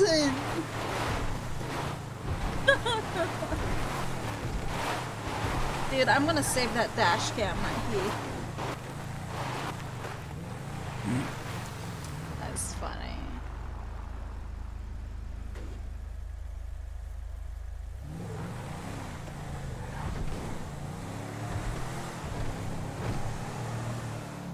I've gone the wrong way.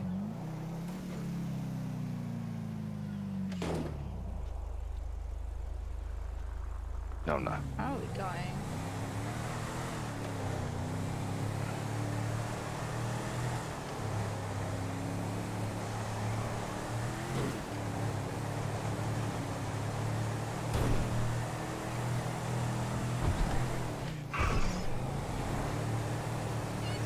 If you don't mind, I'm just gonna fly out for a bit. Head back to Billy. Yeah, no worries.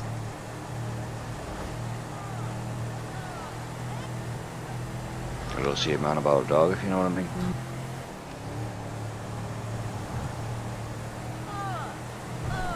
Hey, wait! I'm okay. You need me to take you? You just left. You've gone quiet. You still in the car? You are.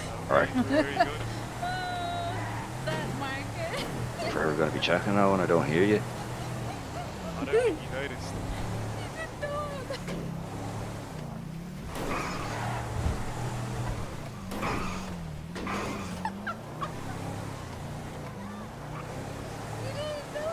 I'm gone. That's so funny. Yeah, I was shooting. See better.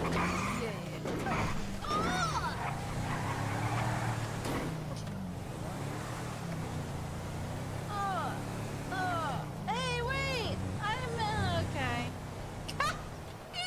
You need me to take you? You just left.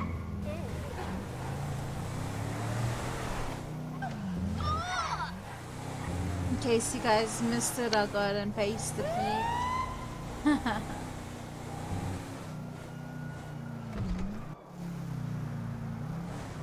That was funny.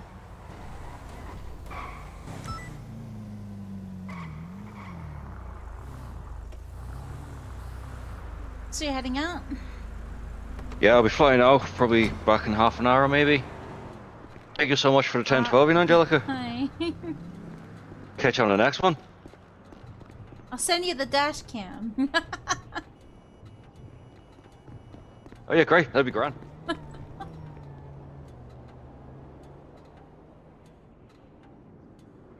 just gonna do.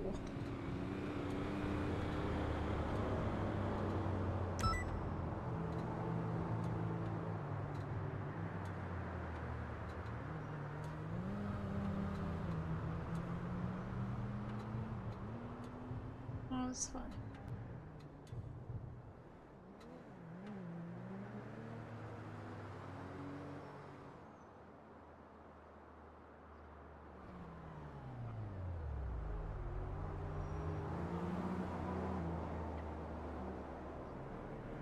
I don't even know what his stuff is. me see. Is it in the...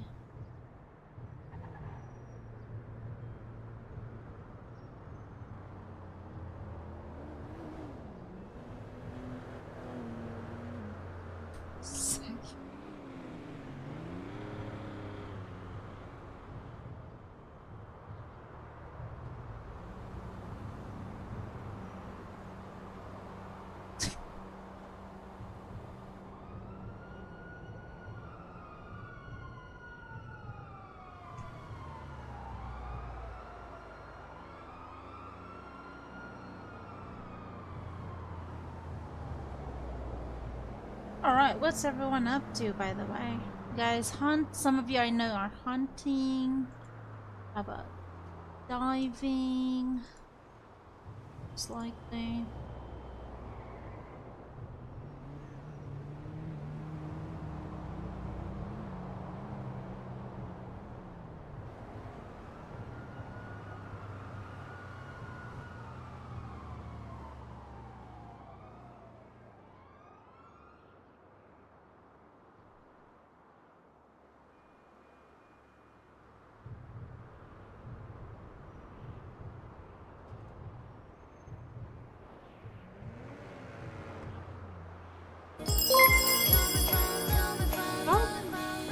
Thanks for the follow, James Warner. Oh, the double sound because of I have my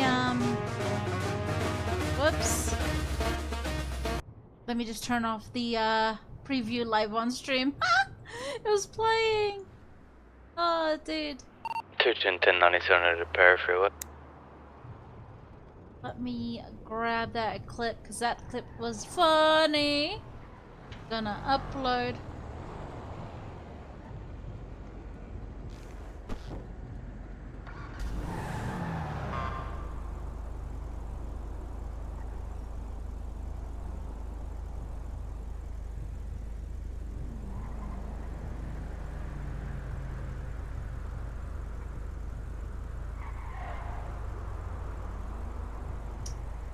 Is someone dead here? Right. Frank.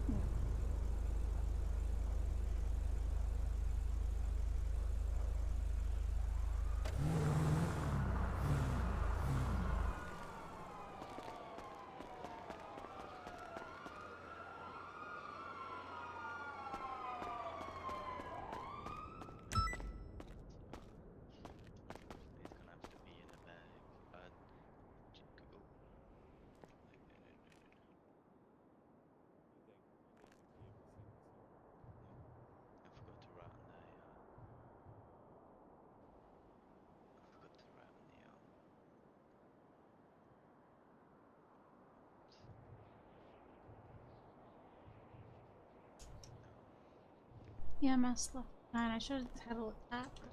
Oh well.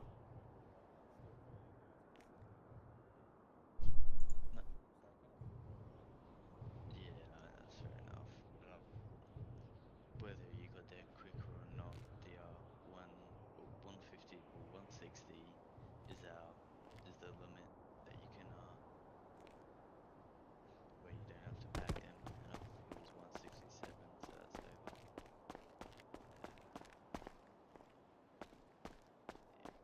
Code 4 to repair freeway 1 times 1144.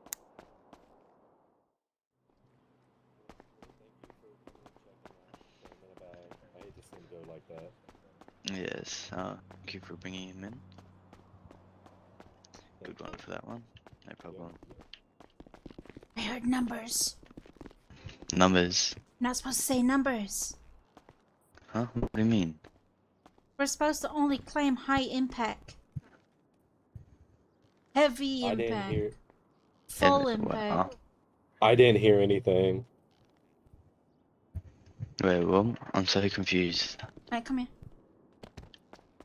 So, if realistically speaking, if you were to look at someone, are you able to tell that they've been hit at a certain km? Oh, right, yeah. Yeah.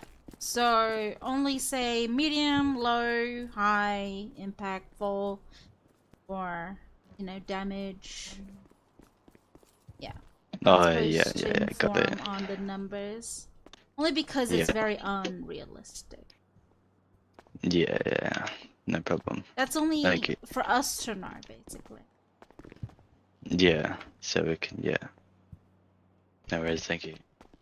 Do this. Hmm? Hello. Hello. Oh, what does that sound? Body bag fell. Needs to get to the fertilizer or the fishies, honestly. 100%.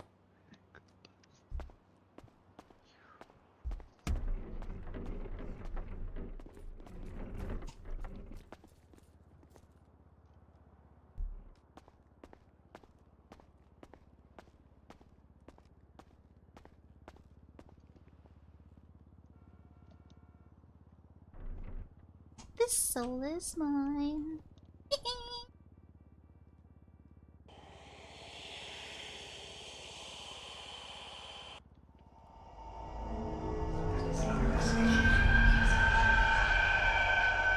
That shit's creepy.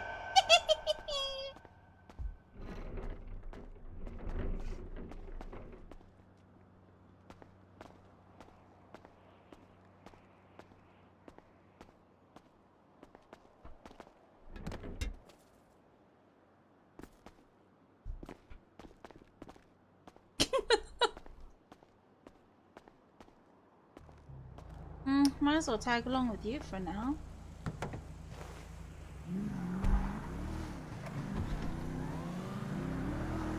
I need to change the loop-de-loop on this one.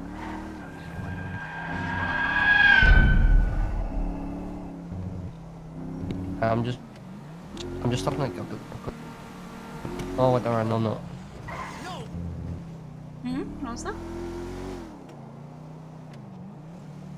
I was saying I was stopping at the building, but there's a call. Come on.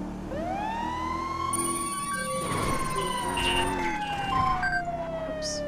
Is it just us? And you? There's the pink-haired guy. A pink guy? Pink mullet guy? Oh.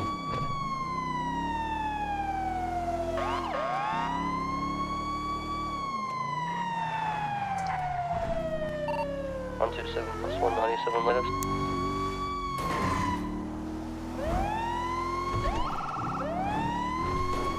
Has it been busy this morning? Nah. Not really. Hmm.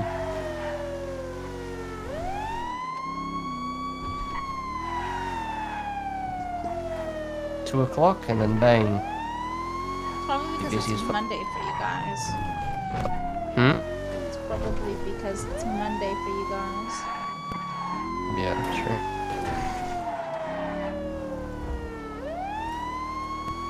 I haven't slept yet. This is wild. Are you good to drive? Or should I be worried?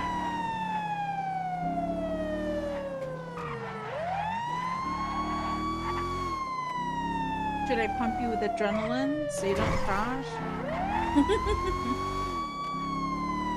Second, sir. I said, are you good to drive or should I be worried? No, I'm good to drive. I'm good to drive. Okay. I'm a professional race car driver. You're not even focused right now. No, I'm focused. Trust. Okay. What's happy now? My. What? Wait, where is this call anyway? Should have just taken Hems. Fuck's sake. Oh well. We're already halfway there. Whoa! Living on a prayer. Sorry. I mean, if you want to sing, yeah, by all means.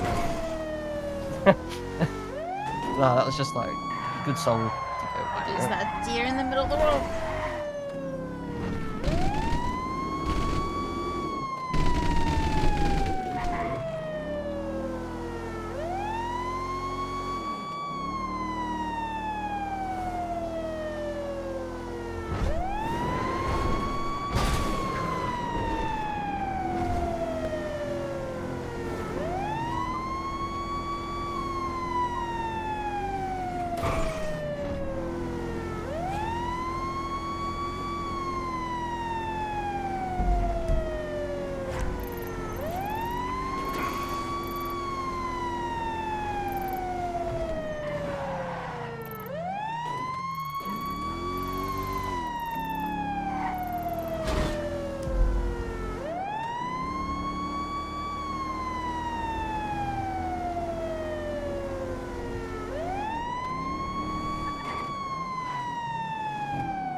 Well, Looks like he didn't make it. too late to turn back.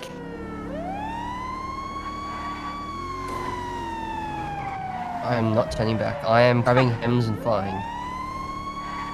I am not driving. Fuck that. I'm tired as fuck.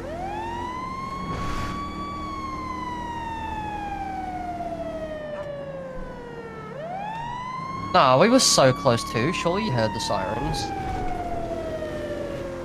Oh well. If he was hunting, well, good riddance to his equipment. He's lost, not his. Oh, no, I shouldn't say that.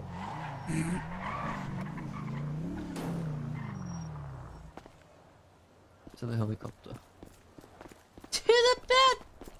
Yeah.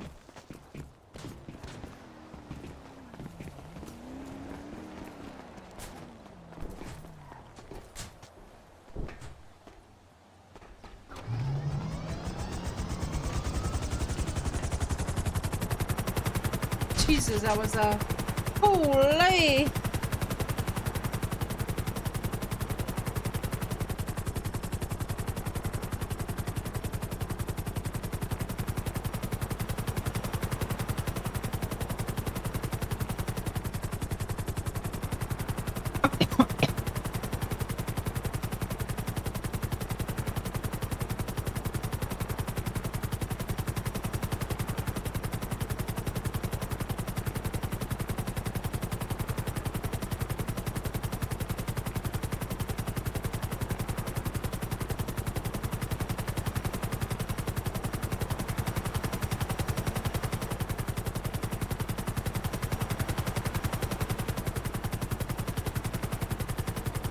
Good morning, Senior. Attempt entering from the north heading south to Los Santos.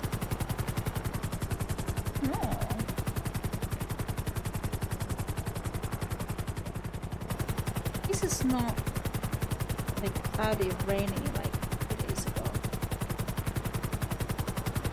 Say again. I said, good thing it's not cloudy, rainy like 2 days ago when EMS was getting attacked by a hostile Batmobile. Oh, hostile Batmobile. Oh yeah. I thought Batman wasn't gonna be good. Apparently it was a terrorist. Oh.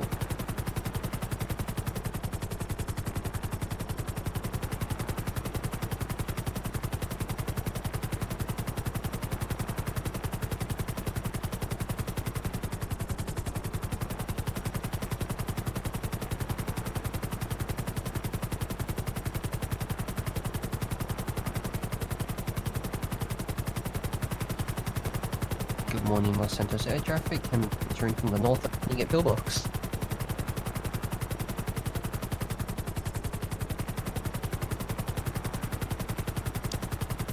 Well, I just realized it's PM while I was saying morning.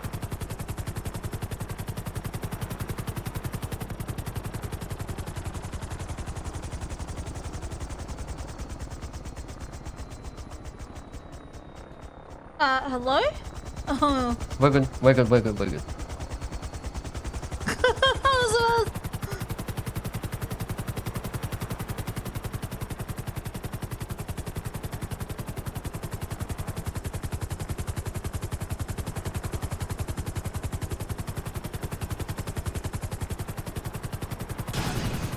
Maybe not.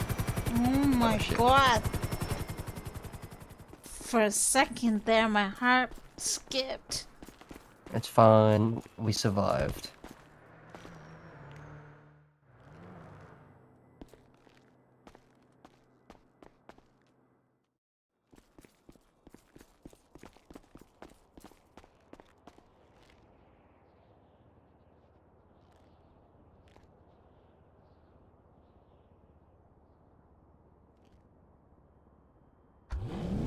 Why is it dirty already? What?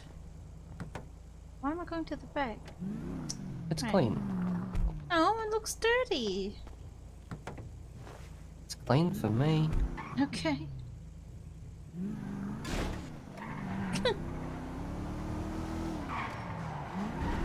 Oh.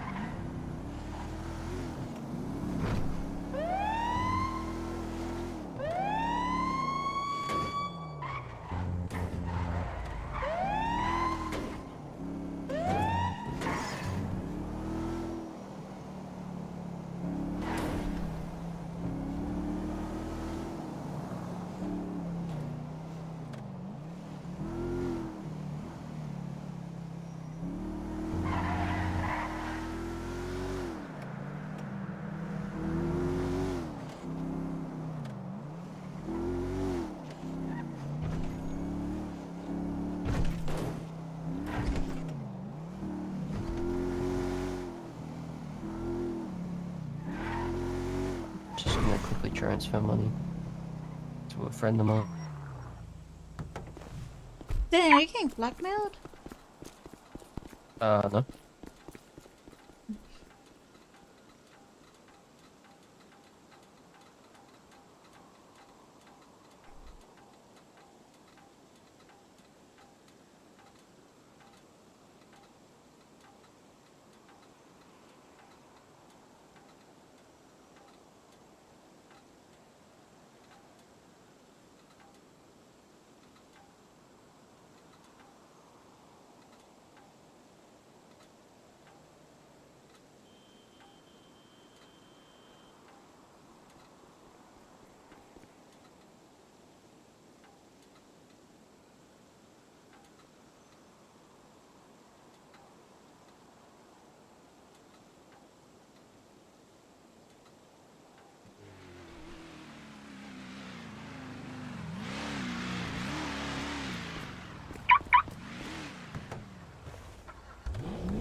No, I'm gonna fly out. It's a bit Alright. quiet. Yeah. Have a safe sh- Bye. I think I got my hours anyways. I might fly out too.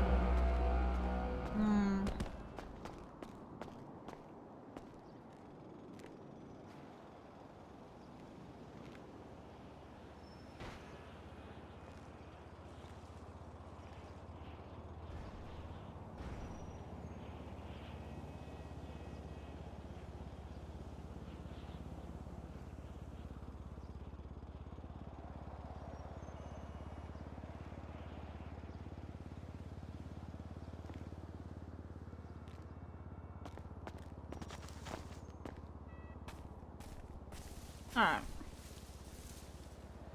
Yeah, I'm gonna fly out and go on another.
I should have reached it already. I'm gonna do something else.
What happened?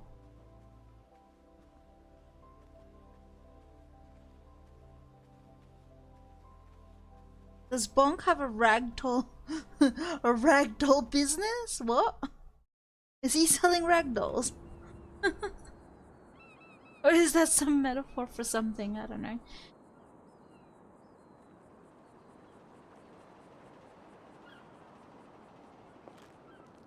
Might as well go on PDM and see what's up.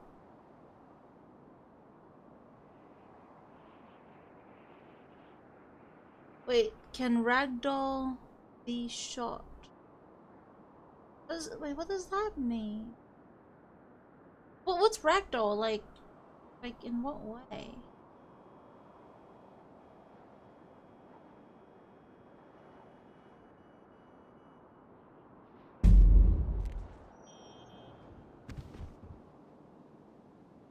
The hell?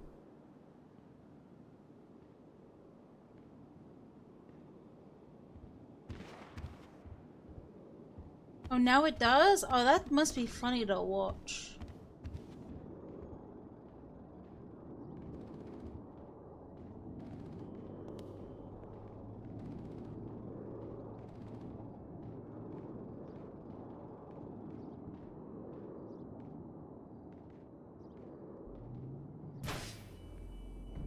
Tires is something.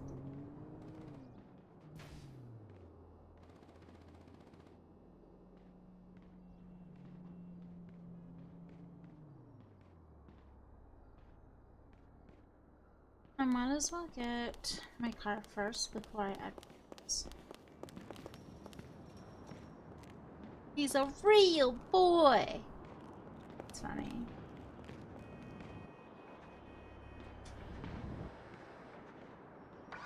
I think my car is, yeah, it's an Alpha.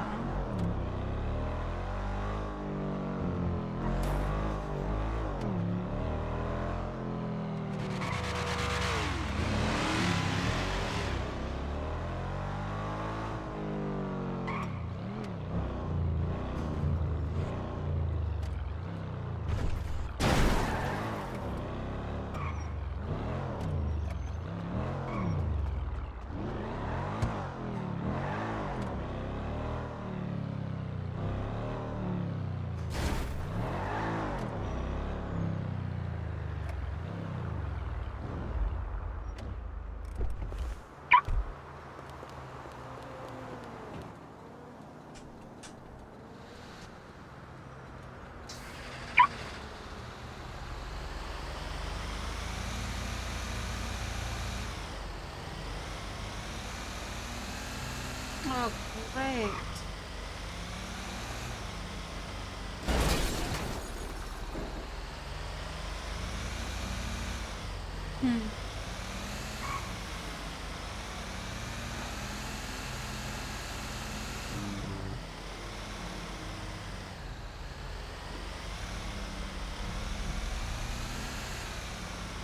All the locals have been punched.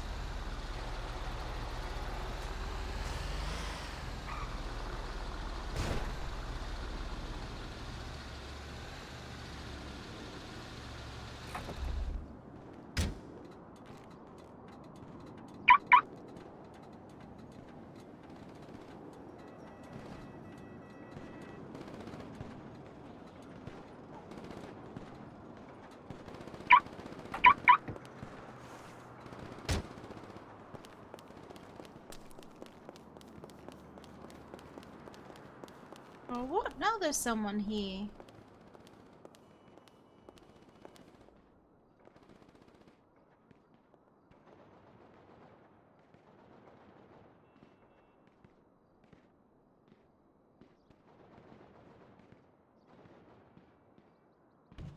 What is with his glasses, though?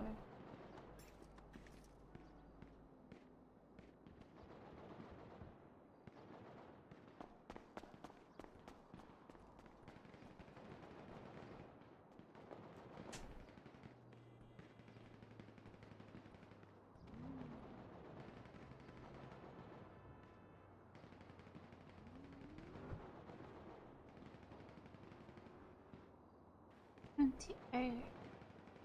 It's the employee stats. 8. 16.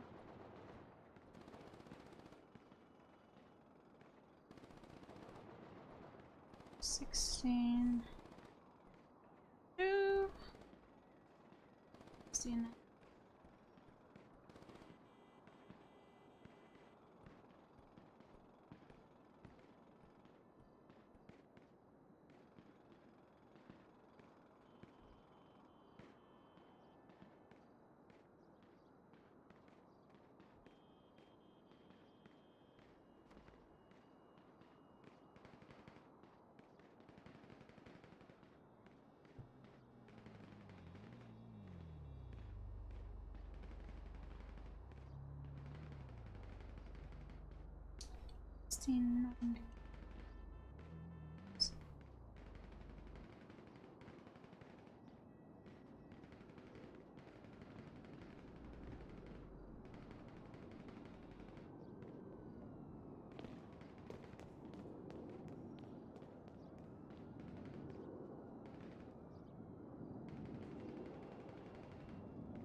Hello. Hi, may I know how much is a Chevrolet C8 cost? Sorry, the Corvette C8, sorry. So the C8 cost it's Monday, isn't it? Yeah, so 10% Mondays, 935,000. So there's a 10% off on every Mondays? So 10% markup instead of our 15%. Okay. So the original price was 977,500, going down to 935,000. Right, okay, right, thanks. Yeah, no worries. His windpipe was so windy.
Oh no. Anyways, let's go ahead and hold on. So I'm gonna be scrubbed as well.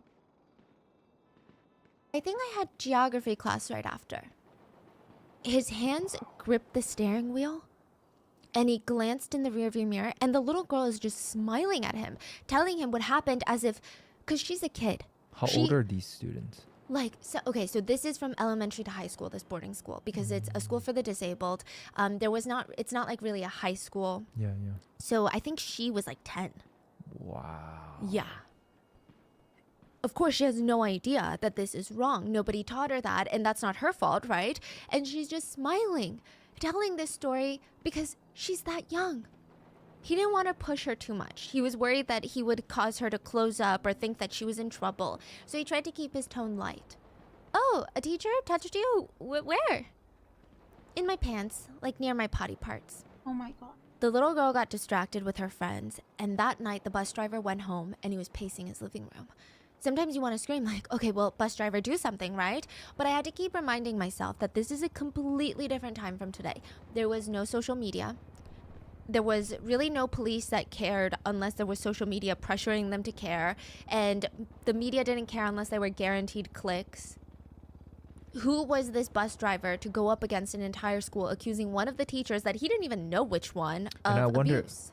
Yeah, and I'm sorry. No. And I wonder if this is also his livelihood. Yeah, and he had kids and a wife, and he had so much pressure. This is really the only job he had. And I know people are going to be like, then get a new job, right? Why would you even want to work under these people? South Korea is very different from the US. So in the US, you could get fired from a job. And if your next boss calls your old boss and they start bad-mouthing you, you could technically sue your old boss. The employee protection laws are a lot stronger here. In South Korea, if you get fired from a job, you're effectively blacklisted. It doesn't even matter if you were fired because you were too good at your job. Doesn't matter if you were, oh, sorry, I was late dropping off the kids. I was trying to help this old lady that was having a seizure on the side of the road. It doesn't matter. You're blacklisted. So the bus driver knew that he's at the bottom of the totem pole. The people doing this are probably at the top. A teacher, an administrator, he doesn't even know which one. If he stands up against them right now, he would get fired. And then what? And then they would replace him with a new bus driver. Who's to say the new bus driver isn't a predator? No, he had to stay where he was to at least try and protect the kids. But his job is done once he drops them off. He can't sit in class with them to protect them. He knew the smartest thing to do was to keep his mouth shut for the sake of his own kids, but he just couldn't do it. The next day, he went straight up to the head of administration, which is aka the vice principal, and he told him everything he heard from that little girl. And I don't know what the bus driver was expecting. Maybe nothing would get done, right? But at least he's expecting, okay, the vice principal is going to put on this show, and at least they would pretend to look shocked and like, oh my God, outraged, and then promise him change, and they're going to do an internal investigation, right? The vice principal looked at him and smirked. You're a bus driver, right? So just drive. Wow. The implication being, keep silent and do your job, and don't stick your head in what's not your business. The bus driver knew if this is how they're reacting to these accusations, he needed more to take down the abusers. So every day, the bus driver became a spy. He had never signed up for this. He was just a bus driver, but here he was. The minute the kids were on the bus, he would smile and he would try to nicely, as untraumatically as possible, ask about any abuse that they encountered at the hands of teachers. When he dropped them off at school, he would look to the left and then to the right, and when the coast was clear, he would stay parked in his bus, pull out his black spiral notebook. He started furiously writing down every single detail he remembered. He didn't want to forget a single thing about what any of the kids said, and he would date it. He kept every single entry. He kept comprehensive records every single day for 20 years. He had stacks and stacks of black journals preserved in his home in his closet. And every time he and his family would walk past it, it would catch their eye. And it's just like this dark energy that's just radiating off these journals. Some of the journal entries talked about the art teacher. The art teacher would force female students up to the second floor classrooms where it was empty. He would strip them naked so he could draw them. These are like 10-year-old girls. Sometimes he did more than just draw. The story of Soyoung was also in his black journal. She was in the 6th grade when it happened to her. Remember how he talked to the vice principal? Soyoung was called into the vice principal's office after school because her grades were too low. And she watched all the other students gather their things, head back to the dorm rooms, and she made her way to the vice principal's office. She's thinking, okay, it's gonna be miserable. Maybe like an hour or two of extra supervised study time. Or maybe he would just yell at her and call it a day. But when she stepped into the office, she stood in front of the desk with her head bowed. She watched as he walked behind her, closed the door, locked it, and he prances up behind her and starts groping her. And she remembered screaming, please, somebody help me. But he just whispered, shut your mouth and be quiet. He started hugging her until it escalated to a full incident of the R word. She was in the 6th grade. This was in the vice principal's office. She said it hurt so much she had tears streaming down her face, and after he was done, he tossed 2 $1 bills on the ground next to her. Soyoung didn't live in the dorm, so she walked all the way home, and the $2 could barely buy her a cup of noodles from the convenience store. And I think it's not about the money. I don't think any amount of money would have justified what happened to her or made it okay. But it's almost a measly amount of money is worse, more degrading than no money. Yeah. The next, like the thought that he thought this is gonna mean anything. Yeah. To her. Yeah. And the thought that he thought that's enough. Yeah. That's what she's worth is basically what he's insinuating. The next day, she went to the principal and begged him to do something about the incident.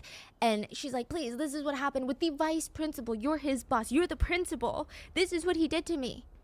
And the principal looked at her and said, you know, Soyoung, you're almost about to be in the 7th grade, right?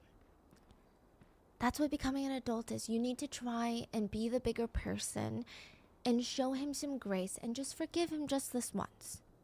If he does it again, then I can discipline him, okay?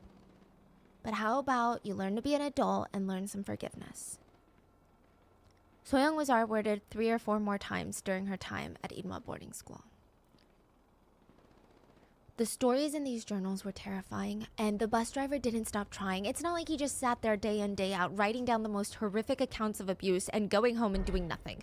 He tried to bring it up at the company dinner. So they have haeshiks in Korea, which is basically you're forced to work after hours. You get invited by all your coworkers, your colleagues, your bosses, and you sit there drinking as much as your boss wants you to drink and kissing their butts. And then acting like you love it here. Okay, that's basically what it is. The bus driver is invited, and it's pretty well known that absolutely not in a million years, as long as you want to keep your job, you cannot say no. So he goes to the dinner. Everyone's getting drunk, you know, because the administrators, they keep pouring soju into everyone's glasses. Now, another thing to add is, I don't think the bus driver could just go to the police. If that's how he's being treated by his employers, think about how he must have been treated his whole life as a bus driver. He probably has no educational background. He probably doesn't feel like he has any social power. And in Korea back then, like the social hierarchy is even worse. Oh, yeah. So if you're at the bottom of the chain, like, you know, we know that Korea, you know, especially back then, they only take anything serious if it comes from an influential or wealthy family or person. Anyone below, they can just disregard you completely. For example, let's say you worked for a massive corporation and you're like the executive of, you're the vice president of that company. You throw out allegations of SA, they still won't take you seriously. Think about how a bus driver feels. He's not a teacher, he's not an executive, he's not an administrator. Why would they take his word? Why would they believe him and a bunch of students that, you know, back in the day in Korea, it's always, oh, kids don't know what they're talking about. Kids just say the darnest things. So he thought this was his chance. The bus driver never really got to interact with other teachers. He's thinking, okay, the vice principal shut me down, the administrator shut me down, but maybe if I get a teacher with a college degree, an intellectual background, these teachers must be even more connected to the kids than me because they see the kids nonstop. I only see them when I drop them off, right? It's not like I can hang out in the break rooms. So he quietly spoke to a teacher in front of him. While everybody else was drunk and rowdy, he's like whispering to this teacher about the things that he heard on the bus. And he's thinking, okay, the haeshik's about to go down. This teacher is probably gonna finish listening to him and freak the fork out on the administrators, and it's gonna be a whole thing. Hello? He didn't realize the teacher he was talking to. Oh, help you. How much is the Chiron? The Bugatti Chiron. Currently going for 3,850,000. And wide body Mustangs. 1 mil, 265. Alright. Did you want to ask her name? I guess not. Is that with the 10% off stuff? Yeah. Alright. And Kara, how much is that? That one's going for 990K. Not bad. Alright, I'll be back with that Nice. money.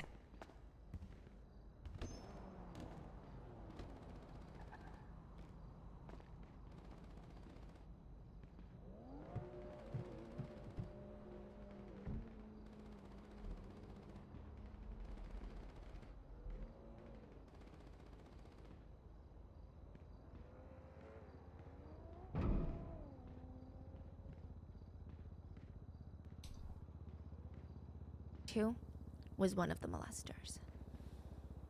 Instead of even trying to play off his crimes as like, oh, I didn't know that, oh my god, I'm gonna talk to the principal tomorrow, the teacher picked up one of those. So in Korea, we drink soup out of like earthenware bowls. They're made out of really heavy stone. It's basically a pot. You can put it on the stove. It's like a 돌솥 bibimbap bowl, right? Mm-hmm. I would imagine it's maybe 50 times thicker than a regular bowl. Yeah, it's like a piece of rock, right? Yeah, it's like a cast iron. Yeah. He picked it up, drank his soup, and hit the bus driver's head with the heavy bowl. Blood started dripping down his face and What the onto the heck? table. They had to call an ambulance. It was... Yo, Hello, can I help you? is Pagani coming out today? In I PDM? wouldn't know. You wouldn't know. We have no news of that. Yeah. What the hell? Why is everyone asking about the Pagani? It's that bad. And before he got on the ambulance, they basically told him, say a word and we'll kill you. He learned that he could never speak out, and at this point, the faculty had verbally, physically abused him for trying to protect the students, so he focused on maybe one day he could be the voice of the students. He wrote down every single story, every event, he logged it all. The dedication and accuracy of his logs would be a great help to prosecutors later. But you can't help but wonder, maybe things could have been different had just one teacher listened. And maybe there was one. Teacher J. We're gonna call him Teacher J because the legal battle later gets so freaking messy, but if you've seen the movie, he's the main character. And his story is based off real life events. So Teacher J started his teaching career in 2005, which, something to note, being a teacher in South Korea is a very impressive position. Not that it's not impressive anywhere else in the world, we freaking love teachers. But unlike here, teachers in South Korea, they actually get paid pretty well. You know, they have job stability. It's a really desired position. Once you get in, unless you get fired, it's really hard to just like move through the, once you get in, you have job security is what I'm trying to say. But it's the getting in part that's a little bit difficult. Mr. J's dream job was actually a position that not a lot of other teachers wanted. He wanted to work in a school for the disabled. He understood it would probably take more patience, more love, more compassion to work with disabled students, but he wanted that. Like, why not? He wanted to be a capable teacher that was worthy of teaching the vulnerable population. It should be a privilege. It felt like his calling in life, especially because he himself had a disability. He also knew sign language, so he would be using all of his skills to his advantage. And so the first day at Inwa, he expected a really hectic day. I mean, think about it. You're working.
Hey there, love.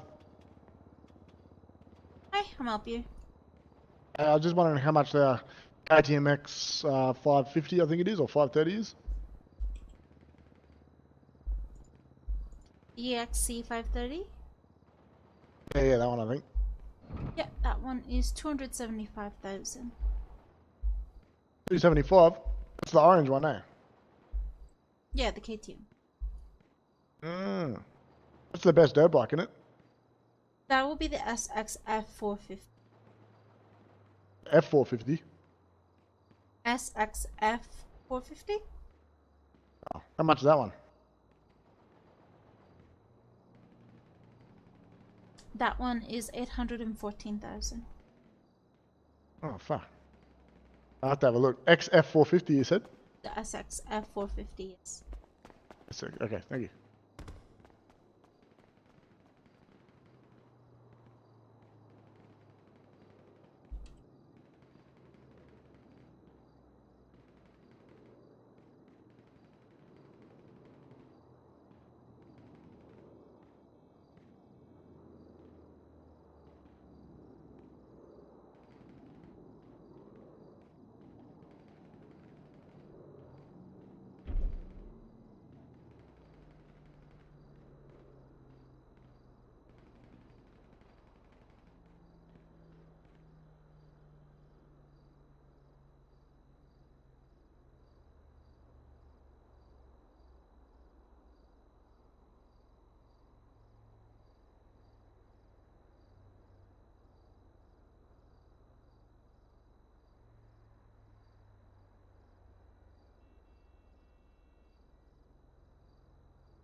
Oh, how much you said? 814,000? Yes. Is there, able to do me any cheaper on that, love, or no? That is our 10% Mondays. That's what? The regular price is 851. I don't know whether to buy it. I've got 1.3. I don't know if... Is it worth it? Well, it's a good dirt bike. A lot of people prefer the R1 though. How much is that one? It's 825,000. I think a dirt bike would be good because it goes off-road. The R1's just a road bike, yeah. It is a road bike. You know its max speed? If it's anything like the R1 goes a little over 200. What about the KT? Oh, yeah? Because not a lot of people go for it.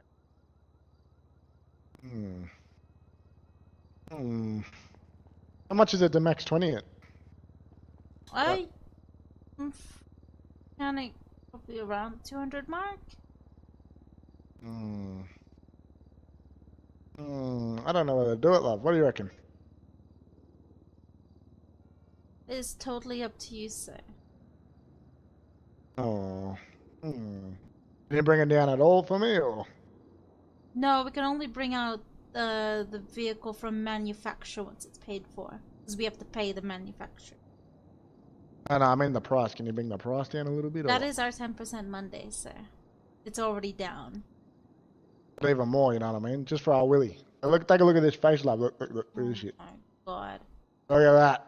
Alright, if this doesn't warrant a discount, I don't know what does. I Look at mean, this, 10% ready? markup is already a discount. The regular price is 862,000.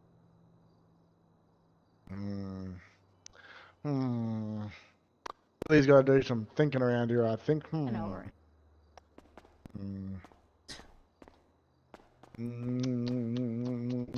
I don't know. I don't know. I don't know if I got a use for it, you know what I mean? Like, I don't have a motorbike currently. I did just pay max 100. So maybe Willie should do some saving and come back. When's the next 10% discount? It'll be Friday. Friday, okay. Willie probably come back Friday then. Alright, we'll see. Alright, thanks, love. Have a good day. Do.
working with kids, he's thinking, okay, I've worked with kids before, it's a handful. He's prepping himself for kids are gonna be running around, screaming, being goofballs while he's trying to get them to settle down.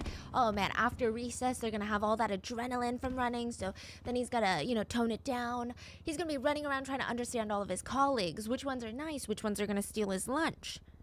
He's expecting all of that, but when he walks into his first class, it was like walking into a funeral. These kids weren't acting like kids.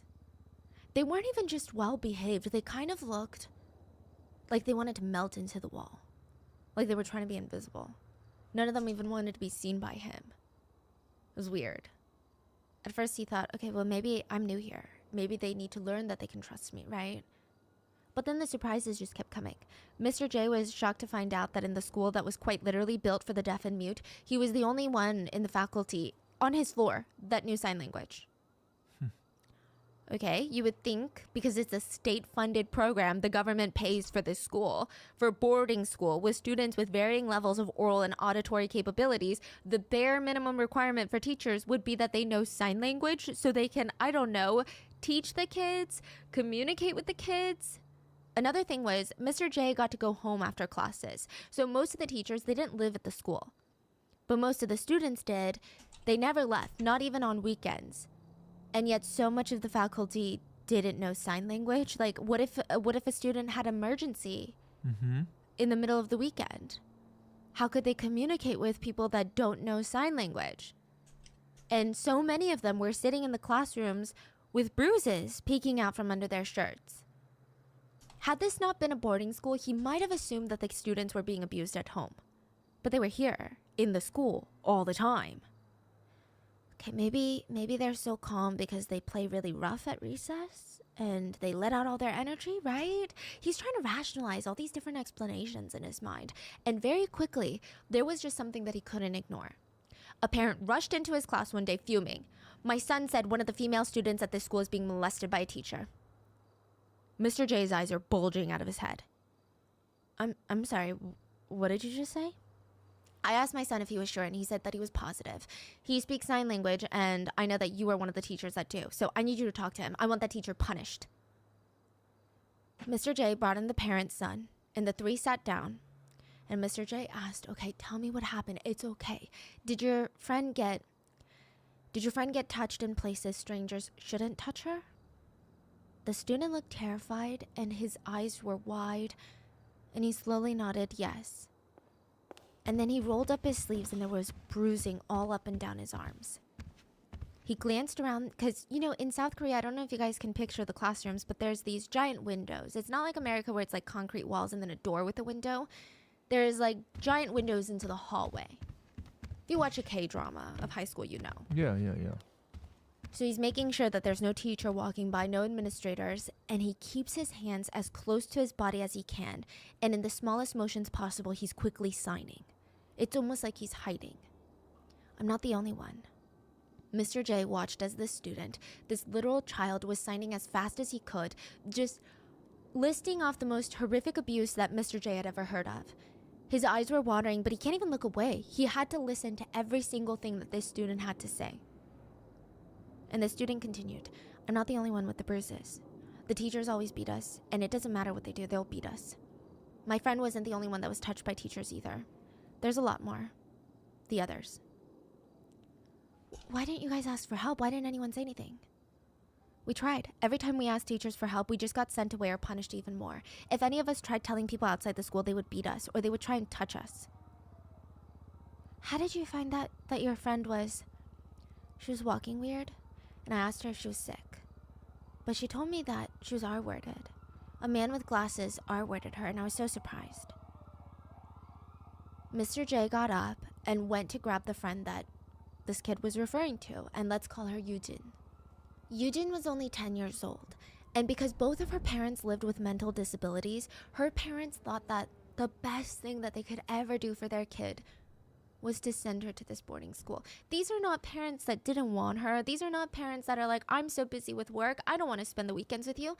They genuinely thought if when they were growing up with their disabilities, if there had been such a thing for students with disabilities, they felt like they would have a chance at a normal life. So this was Yujin's chance. She would be surrounded by students like her. She would have a community, a place to fit in, and that makes this situation even more infuriating. To her parents, this school was like a beacon of hope. And now she's shaking in her chair as this new teacher is signing to her. Did he? And she told him, yes, I'm sure that he did. He made me bend down and he pulled my pants down. And afterwards, he cleaned everything up with paper towels and he gave me a cup of Coke to drink. The man with the glasses? Which one? And right at that time, she pointed at the perpetrator. It wasn't Mr. J's colleague. It wasn't a teacher. It was none other than the vice principal. One of the top dogs in the entire boarding school. And Mr. J could feel his chest moving up and down rapidly. Like, he had to be smart about this. He can't just confront the guy. If he is the vice principal, he has more authority than Teacher J. He could easily cover it up or shut him up. Teacher J stormed into the nurse's office, told her everything. Like, did you know about this? We need to get some evidence, like some medical evidence on these students if they're being abused like this. She boards here. Yujin lives here. So obviously she would have come here if she felt ill, and she was very ill because she couldn't even walk properly to the point where her friends noticed. And Teacher J is like holding back his tears. This is a 10-year-old we're talking about, a 10-year-old with disabilities that was so excited to be at this school because for the first time in her life, she felt like there was hope. And he's on the verge of breaking down. And this is the terrifying part. The nurse's face is stone cold. I'll look into it.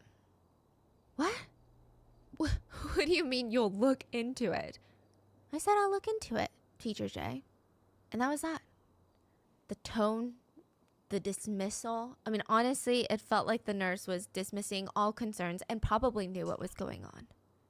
Mr. J thought, fine, if she's not going to help me, I'm going to march down here with all the other teachers until she finally listens.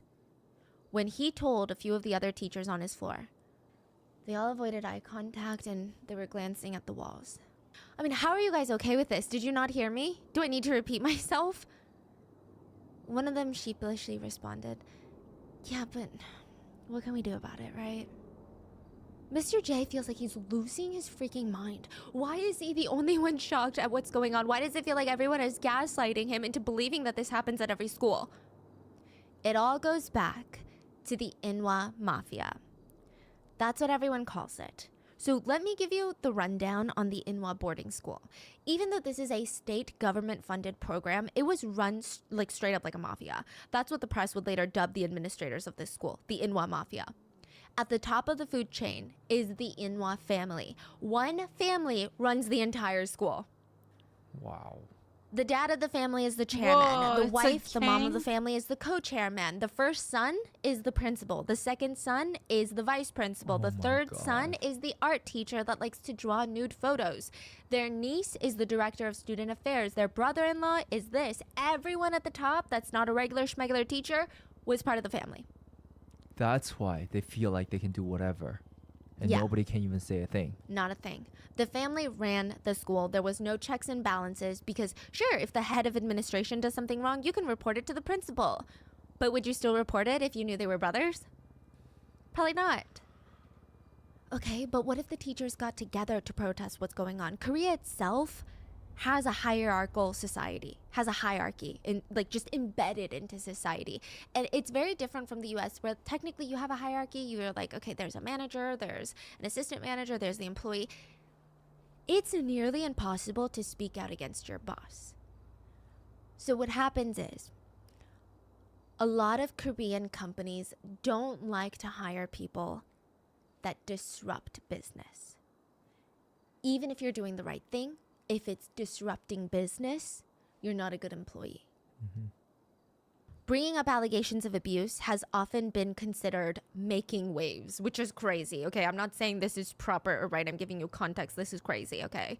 It's considered making waves. And if you get fired, you'd be blacklisted from the industry. Your next employer won't care that you were sticking up for vulnerable students who are being abused. They will see you as someone who causes problems. And remember how I said teaching is a pretty prestigious career in Korea? Because of that, a lot of people want to become a teacher, which means there's not enough open positions. A lot of teachers at Inwa ended up there because they had no other option. And the family knew that. They exploited that. They would often force teachers to pay for their spot. This is so legal, especially if you, essentially, if you don't want me to fire you and replace you with someone else next semester, give me 10% of your paycheck back. What the heck? The teachers were so terrified of the Inwa family, they would bring them gifts every week. This is so bizarre. But every week... Hey, can I please get a few Glendales?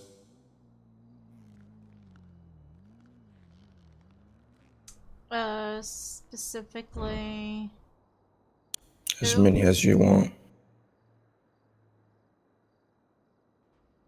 Could you do me 3? This Hector. Yeah. 3. I've been going through a rough time, miss. 3 would really help me out, you know? Oh my god, Would what is he just put a doing with smile right on my all face, these you know? Glendale? Seriously. Alright, 1,700. Thank you.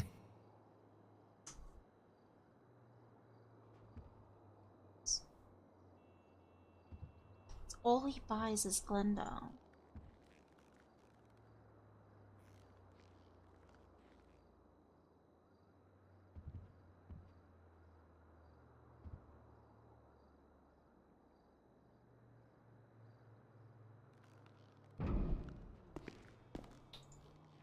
It's not.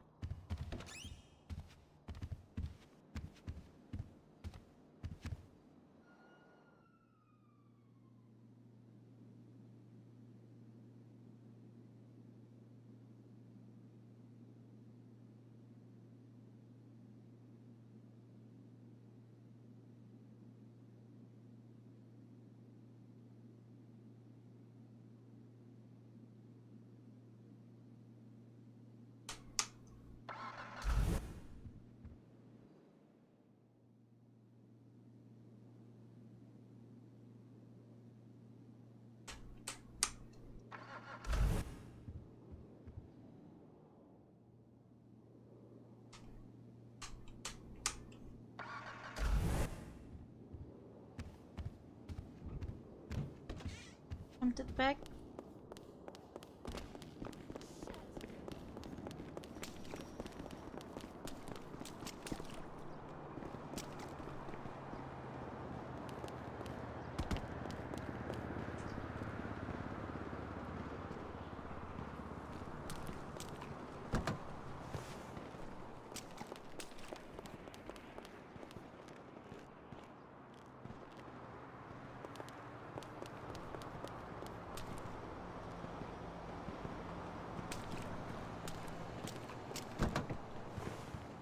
Do you know about the Vapid Speedo Custom, miss?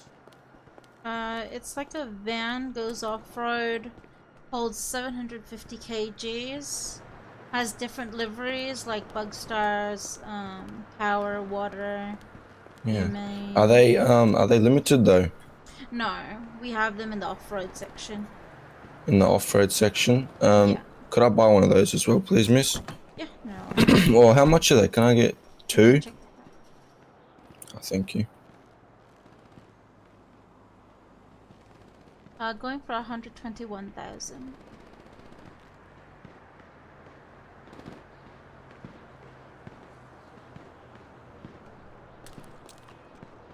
The 121. 121. Can I go ahead and get 2 of those, please, miss? Yeah, so I'll be 240. 42, yeah, amazing.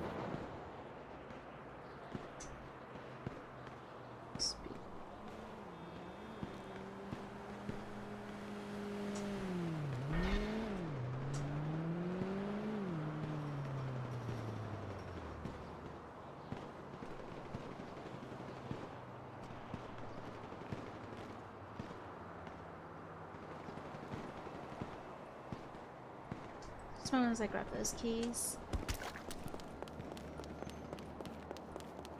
Listen, can I stop by? I need to borrow some downers.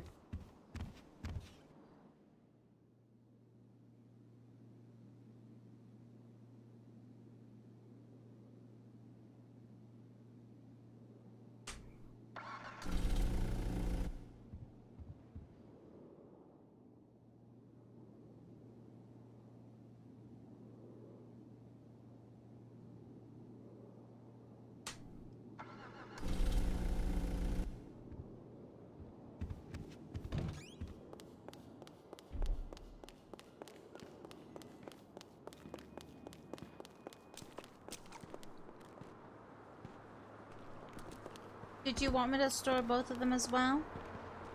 Yeah. Yes, please, miss.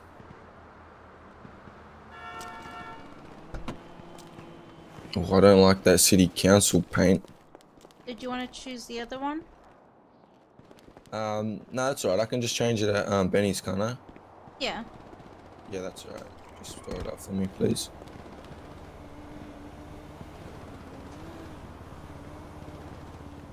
It's all good. Thank you very much. No worries. I'll see you later.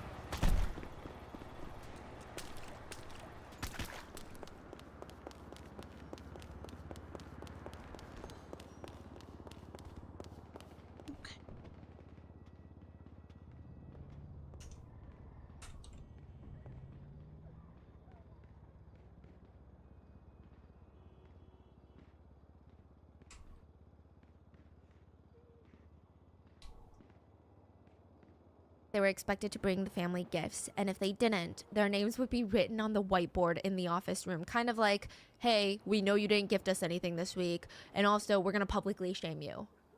Even during Chuseok, which is like Thanksgiving, so typically Koreans might bow to the floor to show respect. This is the ultimate bow. So you know how Koreans 인사, they say hello and they go 안녕하세요, right? The ultimate bow that I've only done a few times in my life, primarily to family, like my aunts, uncles, my parents. You get on your knees, your hands touch the ground, and your forehead touches the floor.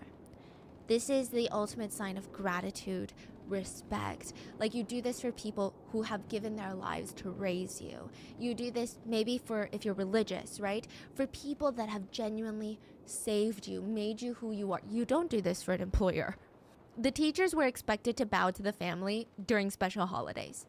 Okay, I get it. There's a hierarchy in Korea, but this is bizarre. Like, if you told any Korean that, they'd be like, are you out of your mind? Like, have you lost your marbles? What are you talking about? Most of the teachers at Inwa, they had their own families. They had their own loved ones with medical bills. They had their own futures to look out for. Most of them, I will give it to most of the teachers, had no idea what was going on. Remember, a good portion of them don't speak sign language. The teachers don't live on campus. They go home at the end of the day. The ones that lived on campus with the kids, they were mainly part of the administration.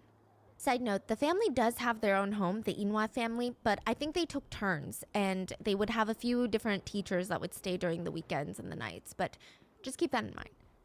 But for the teachers that did know and did nothing, I have no words. And so much of the abuse seemed like it was on a scheduled basis. Especially on the weekends when most of the teachers were gone, the vice principal would come into the dorm rooms. He would play music really loudly on speakers and assault the students. One victim said, he forcefully kissed me, so I got angry and I kicked him and I told him to get off, so he slapped me. And it wasn't just him, it seemed like everyone was in on it. The principal, the older brother, he was in on it. He was actually called the pervert by the students. Yeah, his favorite thing was to make us watch adult films with him. Again, I don't know if every single family member, a part of the Inwa family, participated in the abuse or if it was just the sons, but I can't imagine that the parents don't know. I can't imagine that the co-chairman, the wife, didn't know. I feel like they knew. Even the nurses were in on it. So there was another nurse at the school who helped forge medical records of the students when the administrators, the predators, needed it. This is wild. So that is wild. A predator assaulted a student and then dragged her to get a nurse checkup to prove that she had no recent sexual activity. Like, what an odd thing to do, right? It's even more suspicious than not doing anything at all. But he dragged her there and demanded a physical checkup on her private parts. And I don't know what kind of school nurse does these types of checkups, but the parents were not alerted. They did not give parental approval. The nurse did the quote exam and stated that there was a tear in the hymen. Now, side note, that's not really proof that she was R-worded because hymens can tear or break from even riding a bike. But the nurse initially wrote in a report that there was a tear. Now, that doesn't prove if she did or didn't have sexual encounters. That's what the nurse wrote. And then mysteriously, the document was updated by the nurse. The administrators clearly didn't like this. The did or didn't lingo, it's too confusing. Did it or did it not happen? The nurse changed it to read, in my professional opinion, I'm 100% certain that no sexual act was committed. Technically, you can't tell as a medical professional. So we could bring in the argument that the nurse was bribed or threatened into adding that, but my personal speculative opinion is that he full well knew what he was doing. A teacher brings in a young student in for a vaginal examination and the parents and guardians are not present and the teacher is allegedly unhappy with the inconclusiveness of the exam. You're telling me you don't know? It's really not hard to put the pieces together. Another thing that makes this extra horrendous is remember how it's a state-funded school? It's funded by the government. They get paid for the number of students who attend. The more students there, the more money the family makes. More students to abuse and more money. Not only were the Inwa family abusers just disgusting, they were really greedy. Technically, the school is a charity, and they constantly accepted donations from the public. People wanted to donate clothes, art supplies, books, whatever it may be. And what the school does reminds me of, you know, those really shady charity stories that come out once in a while about corrupt charities where you have all the charity organizers pocketing the money and just marketing to you, basically. They show you a picture of this new state-of-the-art facility for sheltered dogs, and then you realize it's fake, that 90% of the dogs that they rescue are kept in horrendous conditions that you will never see. This is like a set for ads, they say. It's like that at Inwa. The teachers would take all the donated shirts, do photo shoots with the students, rip it off of them, and sell these used shirts for cash. Like, they would make pennies on the dollar. They weren't even selling it for much. It's not like people are donating Dior shirts. People are donating just worn out shirts. That's how greedy they were. Every single penny, they refused to give it to the people that they're making money from. Like, it couldn't even be a shirt. They would... Someone in the office? What the hell? Okay.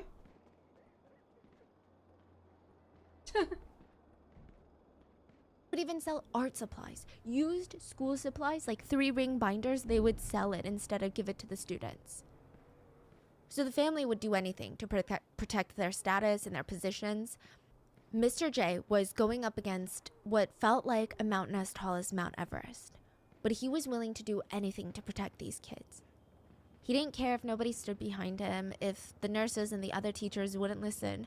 The next step was the police.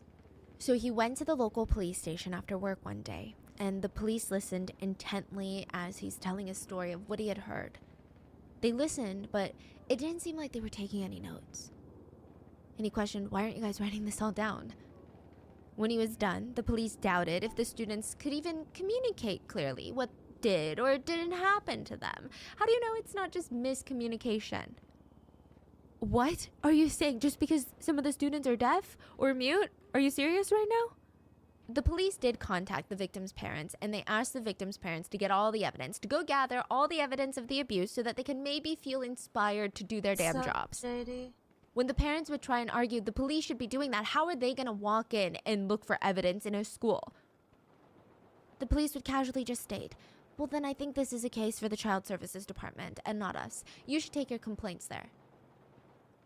CSD would send them back to the police. Everyone kept bouncing the case around because it, quote, wasn't their jurisdiction. It just reminds me so much of this Hauer Ferry case. Nobody wanted to do their job. Nobody wanted to be accountable for anything. The police were assholes, and they were super ableist. This particular police station avoided dealing with sexual crimes against people with disabilities. Not even just minors, everyone with disabilities. These officers felt like people with disabilities were untrustworthy. Wow. They said they always change their stories. They stated if they have a mental disability, how can they remember correctly? Their job is to protect and serve the population, and here they are essentially allowing crimes against one of the most vulnerable groups of people. These officers are just as bad as the predators. So the teachers wouldn't listen, the school wouldn't listen, the police wouldn't listen, and The Mr. J media had would one listen. option left, and it was going to ruin his career and almost potentially ruin his entire life. He went to the media.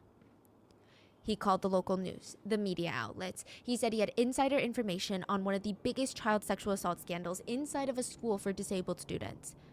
He worked closely with the network NBC, and together they were able to gather 9 victims that were willing to speak up about what happened to them. I believe a few of them had graduated, but most of them were current students, and I can't emphasize enough how brave these students are.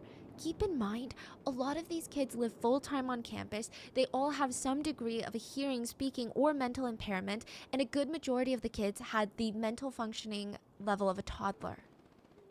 The teachers knew that. They used it to their advantage.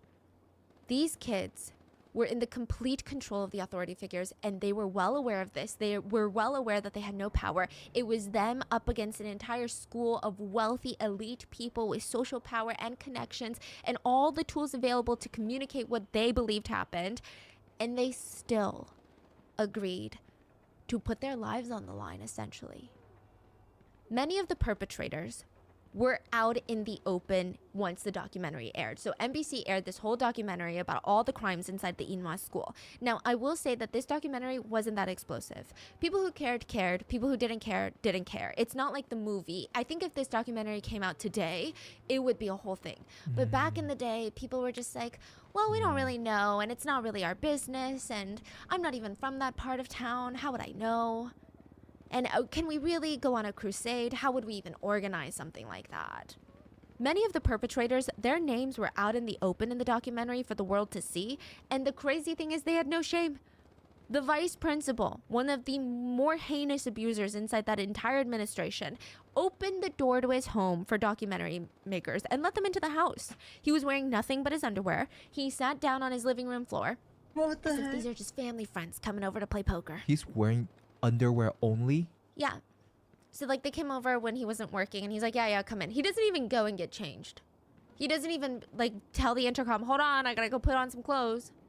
Yeah. And he knows what they're here for. These journalists aren't lying. They're not like, hey, we're here to deliver a chair. They're like, we are the NBC producers. We want to talk to you about this case. So it's not only that he doesn't even care. He doesn't even think this is gonna affect how he looks. No. So he doesn't even try to look serious or anything. Yeah. He doesn't try to act shocked, serious, or hurt. He just lets them in and says, just by listening to the kids' so-called stories, like, how can you guys take this seriously? How can you come over here and give us all a freaking headache over some hearsay? So he's saying that the story is false and that the victims are liars? Not exactly. He continues, well, the nurses did it too. The teachers were constantly abusing the kids. Oh my God, there's this one teacher, I forget his name. He stopped working there. Kwang something, okay? He did it. You should ask him. I mean, even if the parents filed a complaint, nothing happened, so what do you want us to do? The kids have nowhere else to go. We're the ones taking them in. I know, you look so confused. I was so confused, and I was like, oh, maybe this is like a translation mistake because I don't understand the thought process. But he's basically saying in a whiny tone, as if the kids have nowhere else to go and being stuck there to be abused somehow makes it better. Like, it's almost like you're welcome, we're even taking them in. So what, it's not perfect. At least we're taking them in. No one else wants to take them in. I truly don't know what's going on with his brain chemistry, but something is clearly not right. Another incident really stood out to me. The vice principal, again, later was interviewed by NBC, and he bluntly, audaciously told them, I already filed all the claims. I'm sorry, excuse me, what claims? For false allegations? It's not even an arguable story, really, but they made it all up. I was so shocked when the students lied. I mean, how could they do that to me? How could they do that to me? When I talked to the students, I was always encouraging. I always had good intentions. They were always starved for love. If my sin is being too nice and too kind, then fine. That's my sin. What the hell? This is all so ridiculous. So now you're saying you never committed any crimes? Yep, never did. Swear to God. Swear to Side God. note, at this point, the principal's wife, so the vice principal's sister-in-law, comes out and is like, oh my God, you guys again? What's wrong with you guys? The case is over. He resigned. So the vice principal had resigned after the documentary. He resigned, okay? Get over it. Wow. And the vice principal pulled out a letter and said, see, I told you guys I wasn't lying. He pulled out a paper and held it for the producers like a proud little rat. Like, I don't know how else to describe him. I'm sorry. But he's like showing it off, this piece of paper. And it reads, Eugene, one of the victims, did not have sex with the head of administration. That's literally what it reads. And she signed it along with 6 other signatures of students that were witnesses and guarantors. Ignoring the fact that minor signatures are not legally binding, this is so messed up for so many reasons. Can you imagine the amount of fear that Eugene went through when he R-worded her, and now the R-worder is pressuring her into signing this document, and the fact that she still had to see him, she still had to talk to him. She was 11. But he claimed he didn't pressure her at all. He said, no. I just very nicely asked her why she said the things that she said, and she admitted to me that Mr. J forced her to lie. Yeah. Forced her to lie. You know, these are like the worst people. These kids needs more love and attention, Yeah. right? They don't even treat them as equals. They already have a viewpoint of these kids, and then they took advantage of it and started a school just so they can take advantage, make money off them. So I don't think they started this for the right reason. They started this for this evil reasons. Oh yeah, to make money off To the take government. advantage of them, yeah. Yeah, and then they're like, oh, well, we're also predators, Yeah. so this is great. Yeah, and they're saying, no, we are at least doing the good thing, guys. I mean, it's obvious that they are just monsters in all of this. And the fact that they made a bunch of kids sign a document. And I think it's also the audacity that he's holding up this piece of paper like, I told you so. What are you talking about? Like, no one in the court of law is gonna go say, oh my god, that victim that's so scared of you, I guess that is a pretty legal piece of document. He says, I even have a video recording of her admitting that it was all lies. Thankfully, producers went to find someone else that was at that quote meeting, and they're all a bunch of kids. One of Eugene's friends said that the room, there was so much pressure. They kept telling Eugene, tell me the truth, tell me the truth. And they suddenly got angry and started to hit Eugene. She told them the truth, and they said, no, that's not what we want you to say. They wanted her to deny that the R word ever happened. They said that they will be so nice to her if she said so. I thought something was wrong because if they don't have any sins, why would they need to hit us? So even after that, the student doesn't really understand what was happening. They know it's wrong. They know that the administrators bullying Eugene is wrong, but they don't really, they're too young to grasp the concept of why they're even doing that. So it's not a moment of these students being like, see, they're trying to get us to change our story because they're in trouble. It's a moment for students being like, wait, no, but this is the truth. So now it's so weird and confusing and we don't understand what's going on. Mm-hmm. It was later revealed that the administrators convinced older students to literally waterboard victims and witnesses if they were talking to the press. Literally waterboard. Take them to the laundry room and waterboard them. Thankfully, even if Eugene had to formally recant her statement later in the trial, because of this coerced letter, it was just too iffy to use her as a testimony. There were students that witnessed her assault through the office window. They even saw the wiping with the tissues, the Coke, the cup of Coke part. They stated clearly for producers that Eugene was screaming, no, no, no. And that part is going to become devastating. The fact that she was screaming, no, just keep this in mind. So obviously, when the coercion didn't work, the vice principal asked to meet with Mr. J in a hotel lobby and begged him to negotiate with the administration. If Mr. J was to just admit that he made all the kids lie, he could get all the benefits that he would ever dream of. He could be the next vice principal, for crying out loud, if he wanted. The vice principal said, I'm the chairman's son. Being on my good side, it would be really good for you. Mr. J rejected it, and the head of administration, you know, he's married, the vice principal is married. He's doing all of this with the wife and kids. And what's crazier is that the wife is sticking by his side. His wife comes out and begs, pleads with Mr. J. And she says, my husband is not responsible for any of this. He did not do it. He could go to prison for a really long time because of this. Please, you have to help us. Mr. J declined. And he went to the media and told them what happened. The school was super pissed with all the negative press that they were getting. They didn't even care about doing damage control. They just felt rage. So they fired Mr. J on the spot. They responded to journalists. Deaf people always lie. Wow. Deaf people always lie. It's in their nature. They lie as much as they eat. I was so shocked at this line. Okay. They lie as much as they eat is such a... I don't know if it comes off in the translation, but in Korean, it's such a disgusting way to describe something.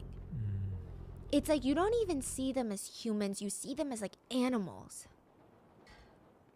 They said, teachers who I know also said the same thing as me. Deaf people always act however they want for their own comfort. They only think about the present moment. That's why they lie, and that's why we should never trust them. That's usually a firm iron rule in this. Hello. Oh, I'm happy. Can I just get a rumpo, please? No worries.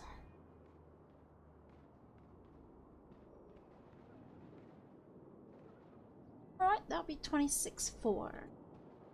Easy.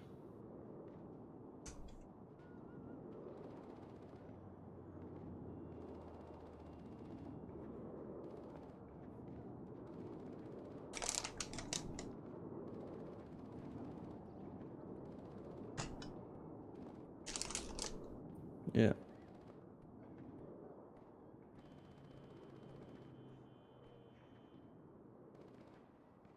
There we go.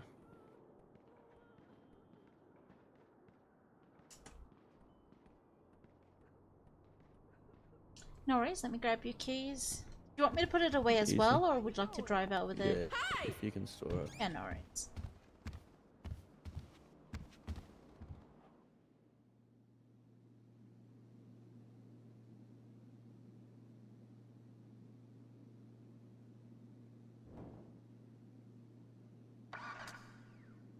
It's supposed to be banned.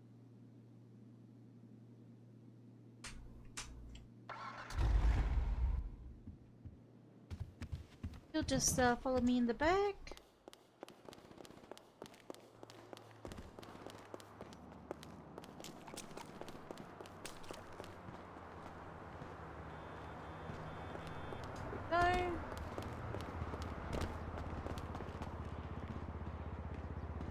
Right, Cheers, throw that appreciate it. day. You too.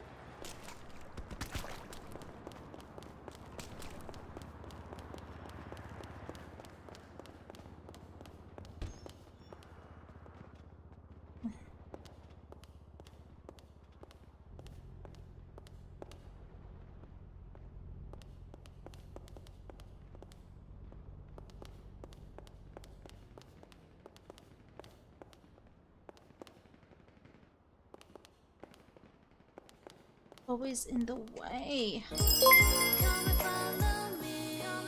Follow to me.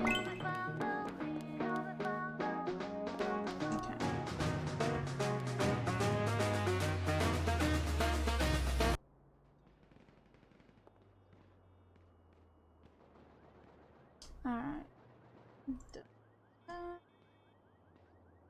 Industry. Can you imagine? This is like the care what are they The called? caretakers. Caretaker of these. Like, can you imagine?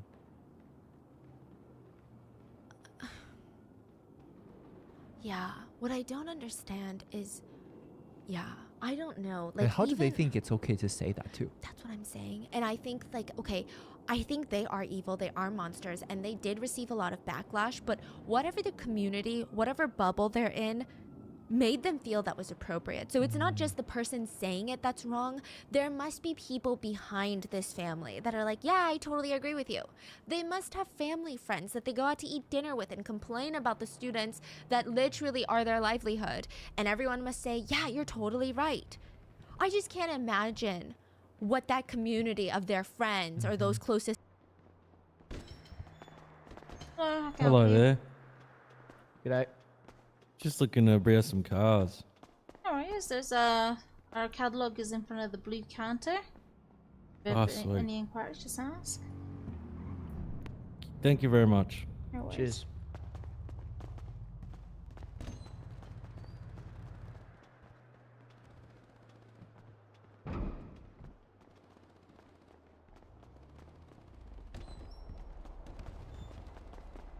Hello, I can help you. Yo, Raven. No, Raven. I'm still calling you Raven no matter what. Oh my. Oh, I don't know your name.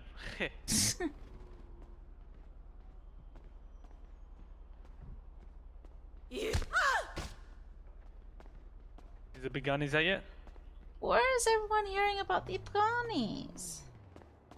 I know, every day some cunt says it's out, it's out, it's out, so I'm just saying if it's out. No, we don't even know anything about it. They're out.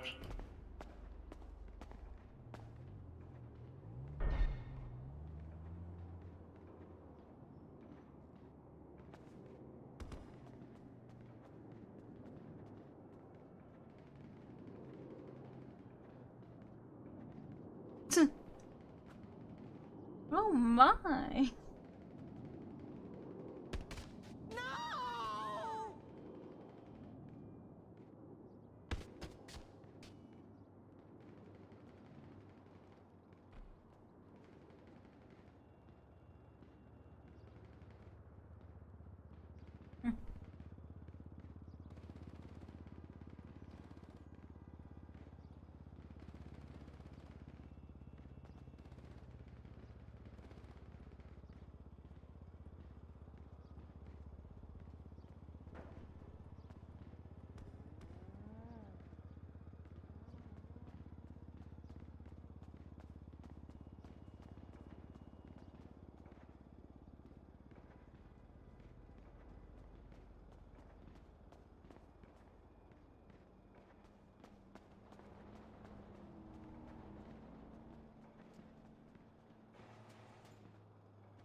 No, it's black already. This to them are like, if they think that this is okay to say in public to Yeah. producers. Probably making fun of them all the time and Yes. jokes around and So, like I said, we're probably covering a small percentage of the abuse that truly happened. The school was open for over 50 years. It's 50 years of abuse we're talking about, and I'm sure it's just horrific to the point where I don't think any of the general population knows truly the full extent of what happened. He said that with his full chest, and I have no words. I don't think people could be even more enraged. Parents of the school and the victims staged a sit-in. They demanded something to happen. The police hadn't gotten involved. Mr. J was fired. The perpetrators are still working with children and getting paid by the government. The people who saw the documentary, they were mad, but it wasn't enough. It was still up to the parents to fight. They just wanted the school to shut down. They spent 8 months of their lives on pause, living in front of the school on the street. They set up tents. They held signs that read, "Life is hard enough with a disability. How dare you?" Harsh punishments for sexual predators. In a gut-wrenching moment, the parents would protest in a full bow, on their knees, forehead touching the hot cement, scraping their hands, palms, knees, everything on the cement. This position is really hard to keep. They're doing this non-stop, begging the public to help them. For hours in the heat, this is what they did. Sometimes students joined them, and they would wait outside the school gates with cartons of eggs and cake. When the Inua family would walk through the gates, they would egg them and then throw flour on them. You've most likely seen this in K-dramas. It's a real practice. It's one of the more severe social shame bullying ma'am. tactics, and normally I'm against it, but I can't say that I'm mad Could on I this get an case. Evan on? Just a moment. Pardon? That'll be 284,000. Easy. Do you need driver's license? It's fine. Okay, thank you. Appreciate it.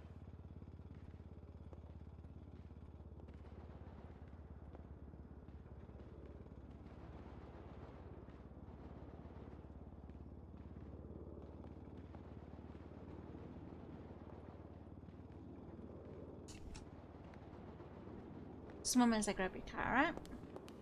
Yep.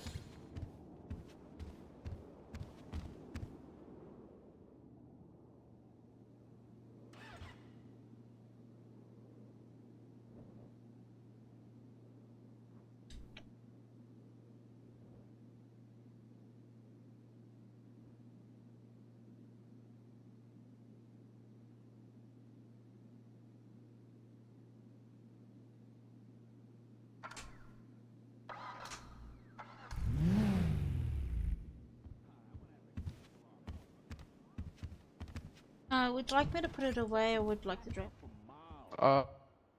Could you put it away, please? Yeah, no worries. Let me give you the keys.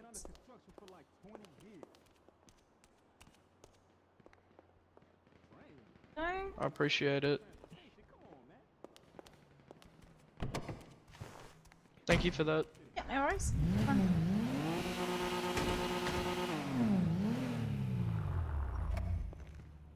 We still on for that bet, right?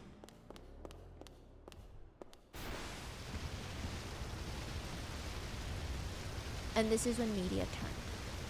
Really random articles started coming out about how ungrateful students at the school were. The article were basically fluff pieces for the Inwa family, probably on their payroll.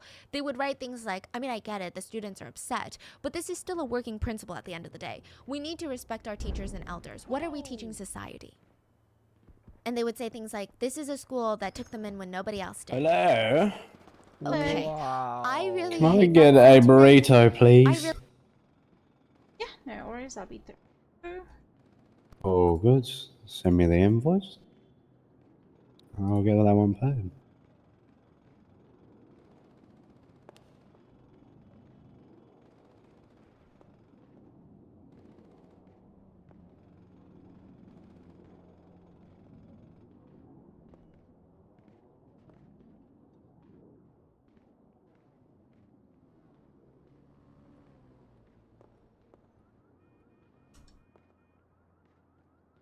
Some moments I grab the burrito. Would you like me to store it as well? Yes, please. Yeah, no worries.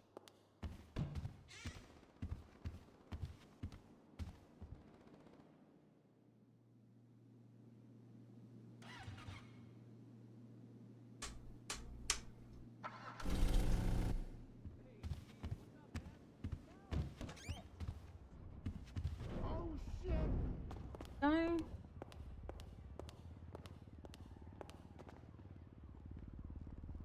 You'll just stand next to me so I can give you tea. Oh, yeah, sorry. There you go. And let I me got store it them. for you. Yeah. Please and thank.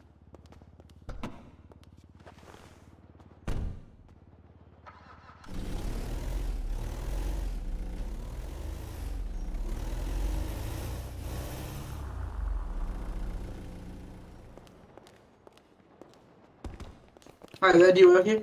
Oh, I can help you. My mate here is just looking for a car. He has about, what, 50k? Is there anything we could do for him there? 43k.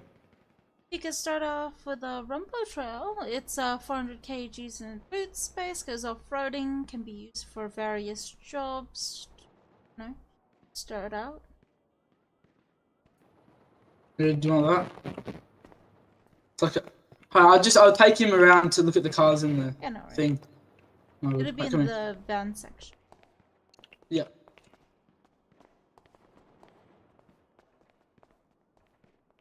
Really hate that sentiment. What does that even mean?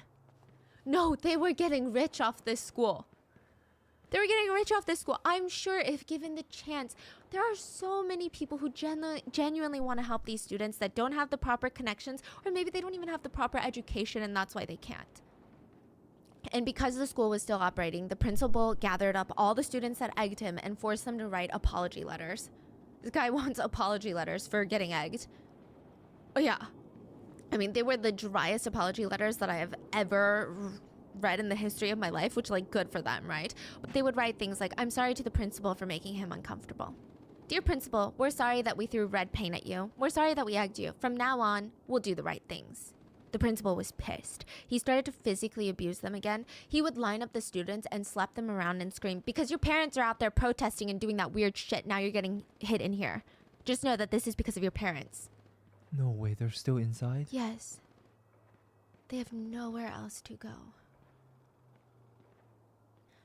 Finally, the protest gathered enough public interest and got enough civilians riled up that the police were pressured into launching an investigation.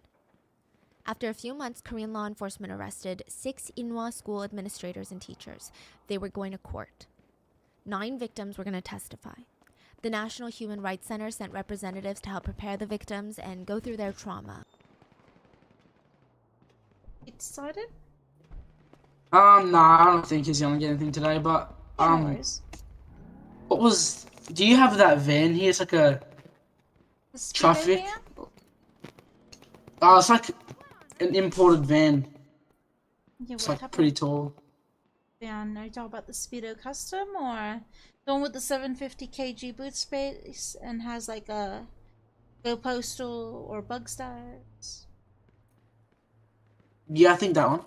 How much is that? It's going for 121,000. Yeah, it's a bit out of my price range, sorry. No worries. Nah, all good.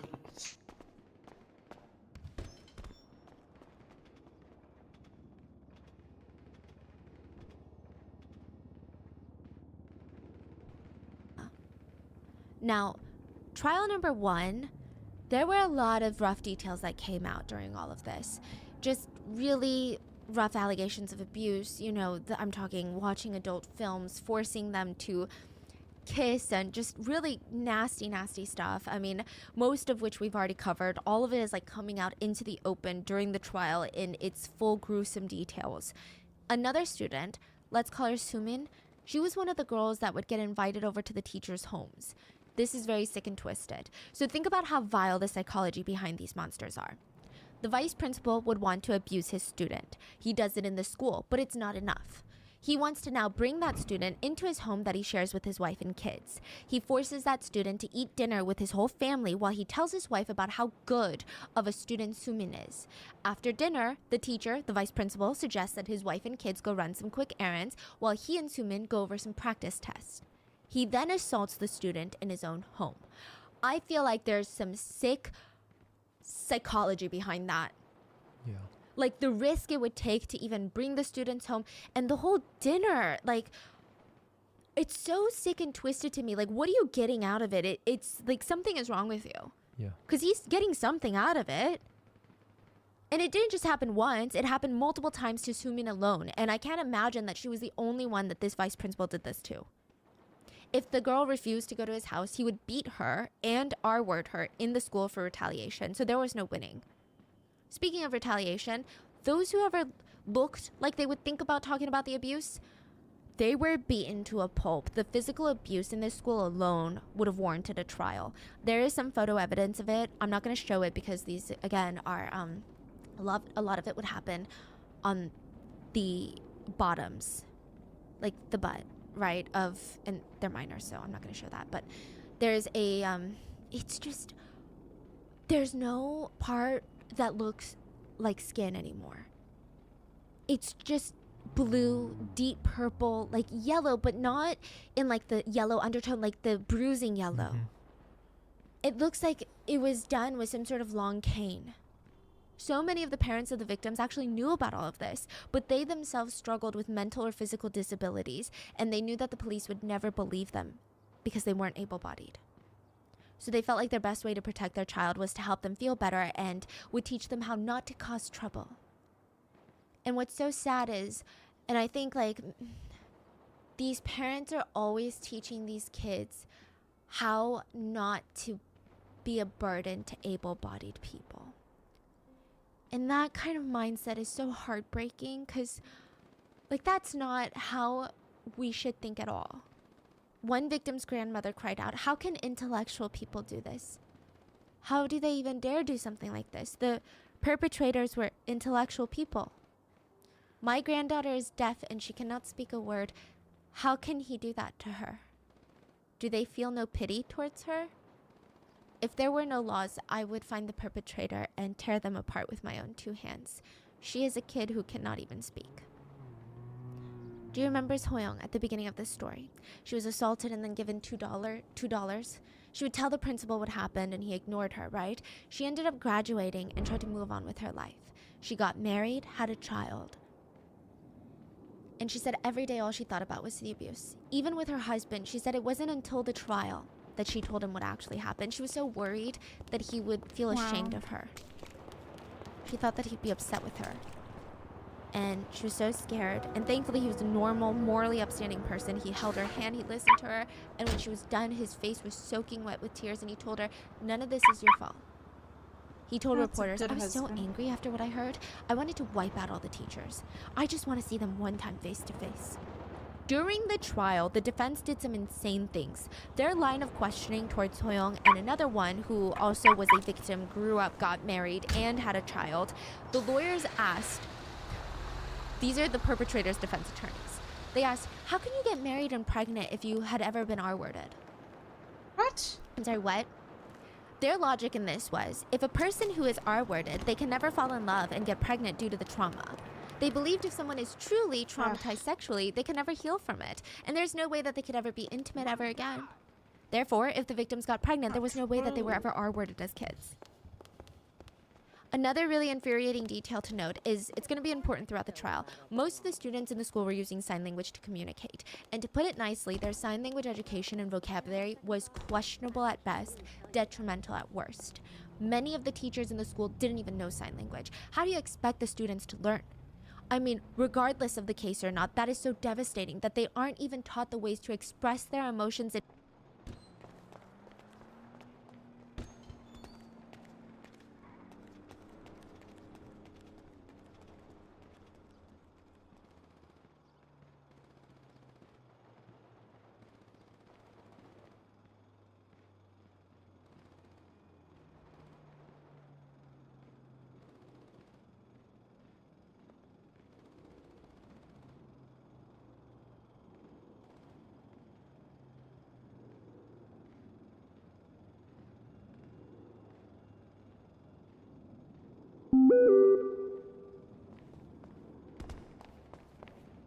Yo, Well, I'm help you. can I get a price check on the Ford Focus and the Ford Raptor?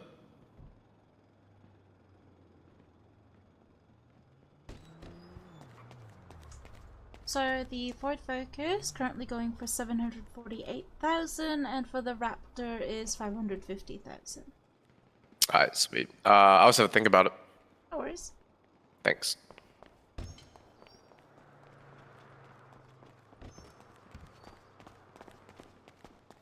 Well, I'm up you. Hello. Hi. Hello. Hey, would you know any good off-road cars? Let's say budget of like 80k. Your best bet would be the Rumpo Trail. The what? Sorry. The starter Rumpo Trail. It has 400 kgs boot space, goes off-road. A little bonus of bulletproof windows. Oh yeah, yeah. How much is that? It's currently going for 26.4. Yeah, yeah. Sounds awesome. Can we run that? Yeah, no worries. Perfect.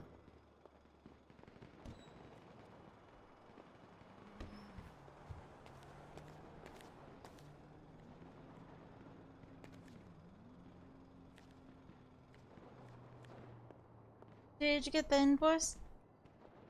Yeah, I did. How do I actually check that? It's my Should be in first the, purchase. FDG service FDG invoices.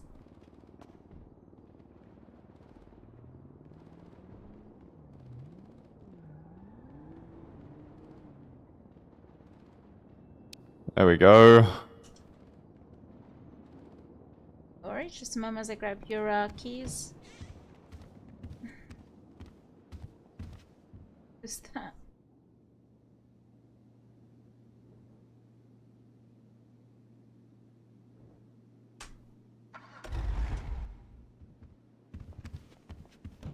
You'll just follow me to the back.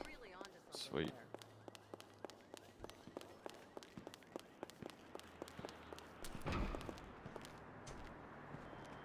Here we go.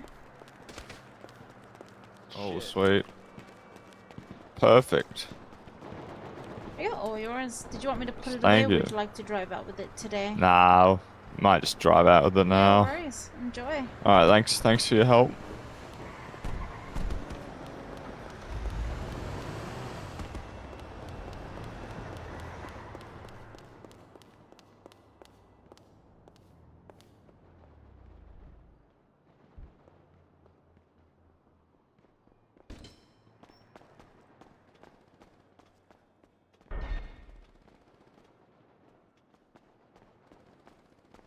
Yeah, how much does the Audi go for? Which Audi? How you going? The yellow one. That's actually a local car. Sorry? It's actually a local car. A local car. Our catalog is in front of that blue counter. If you want to check out our stock. Alright, thank you.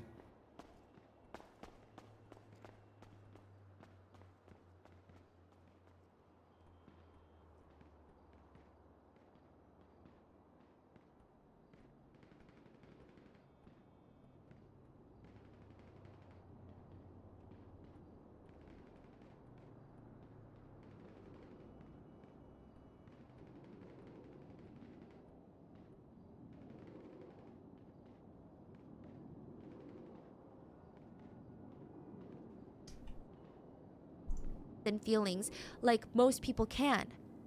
It's such a disservice. The students had a limited range of expression, including words to describe the exact series of events. And they were too young to even understand what really happened to them. They just kept signing that they felt icky. They felt icky.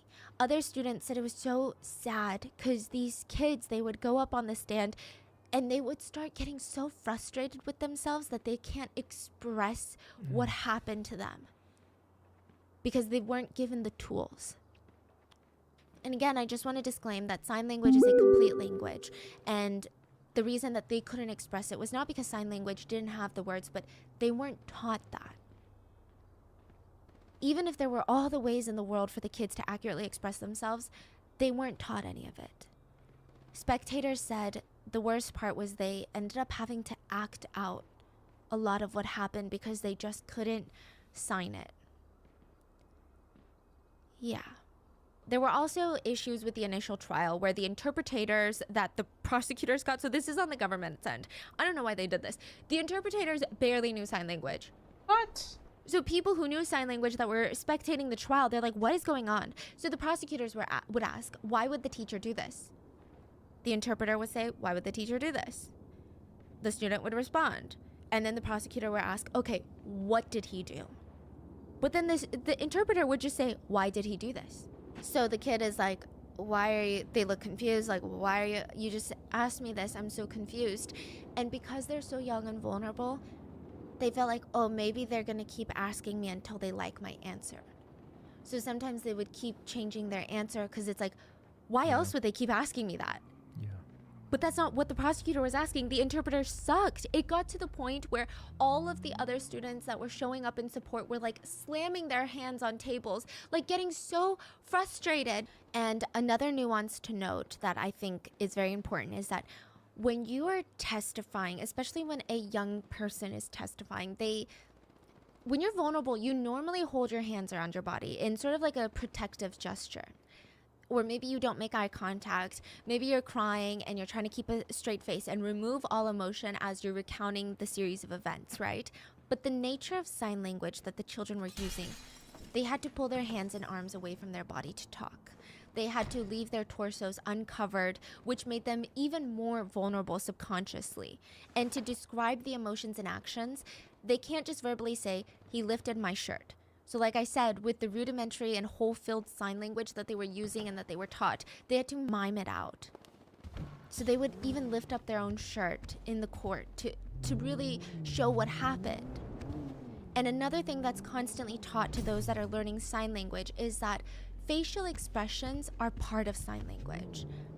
Because I think with spoken language, you have the tone inflections that kind of indicate the mood or the vibe that you're trying to communicate across. Madam, So,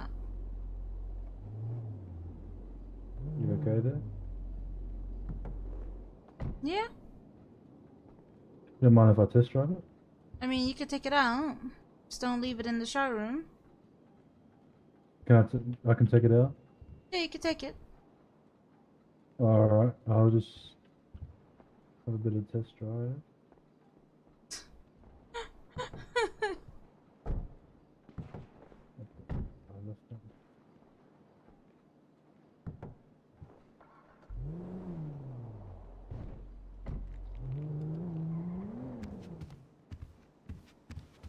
Oh,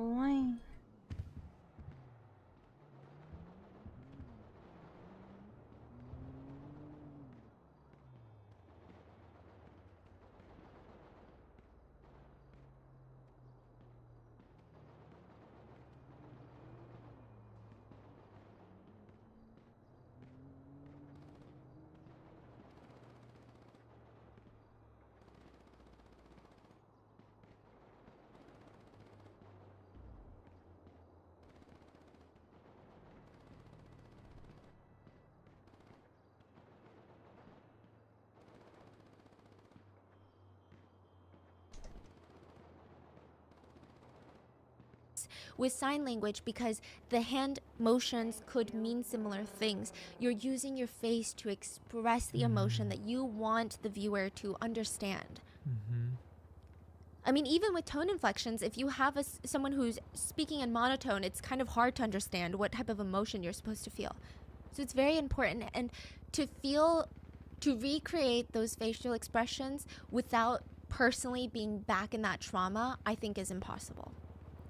So the whole trial, they're reliving the trauma. They're basically ripping their heart bare to the court, and everyone was under the belief of, okay, this is really bad, but the kids are doing their part, and the adults are going to do our part, and we're going to fight for justice, and this worthy sentence will show the world that they can never do this again. It'll be a landmark case. Right? The principal was given 2 years and 10 months. The vice principal, one of the more heinous people involved in all of this, was given 8 months. 2 nurses were given 10 months each, and most of these were then commuted to probation instead of jail time. How? Yeah, I'm gonna get into it. Legal stuff. The judge wasn't even a bad person. The judge straight up kept apologizing to the victims because there was nothing he could legally do. It was shocking. It was shocking. The case could be classified as 2 crimes. Crimes persecutable upon complaint. So in South Korea, essay, especially against minors at the time legally, you couldn't do it until the minors complained or pressed charges.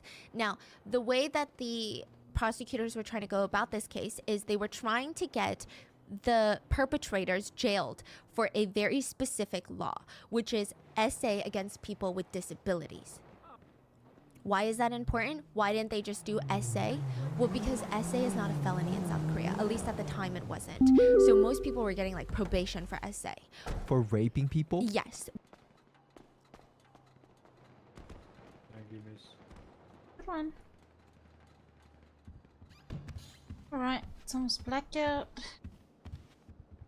Or someone's coming. Hello. Hey, miss, I'm just looking at the stock. Nice.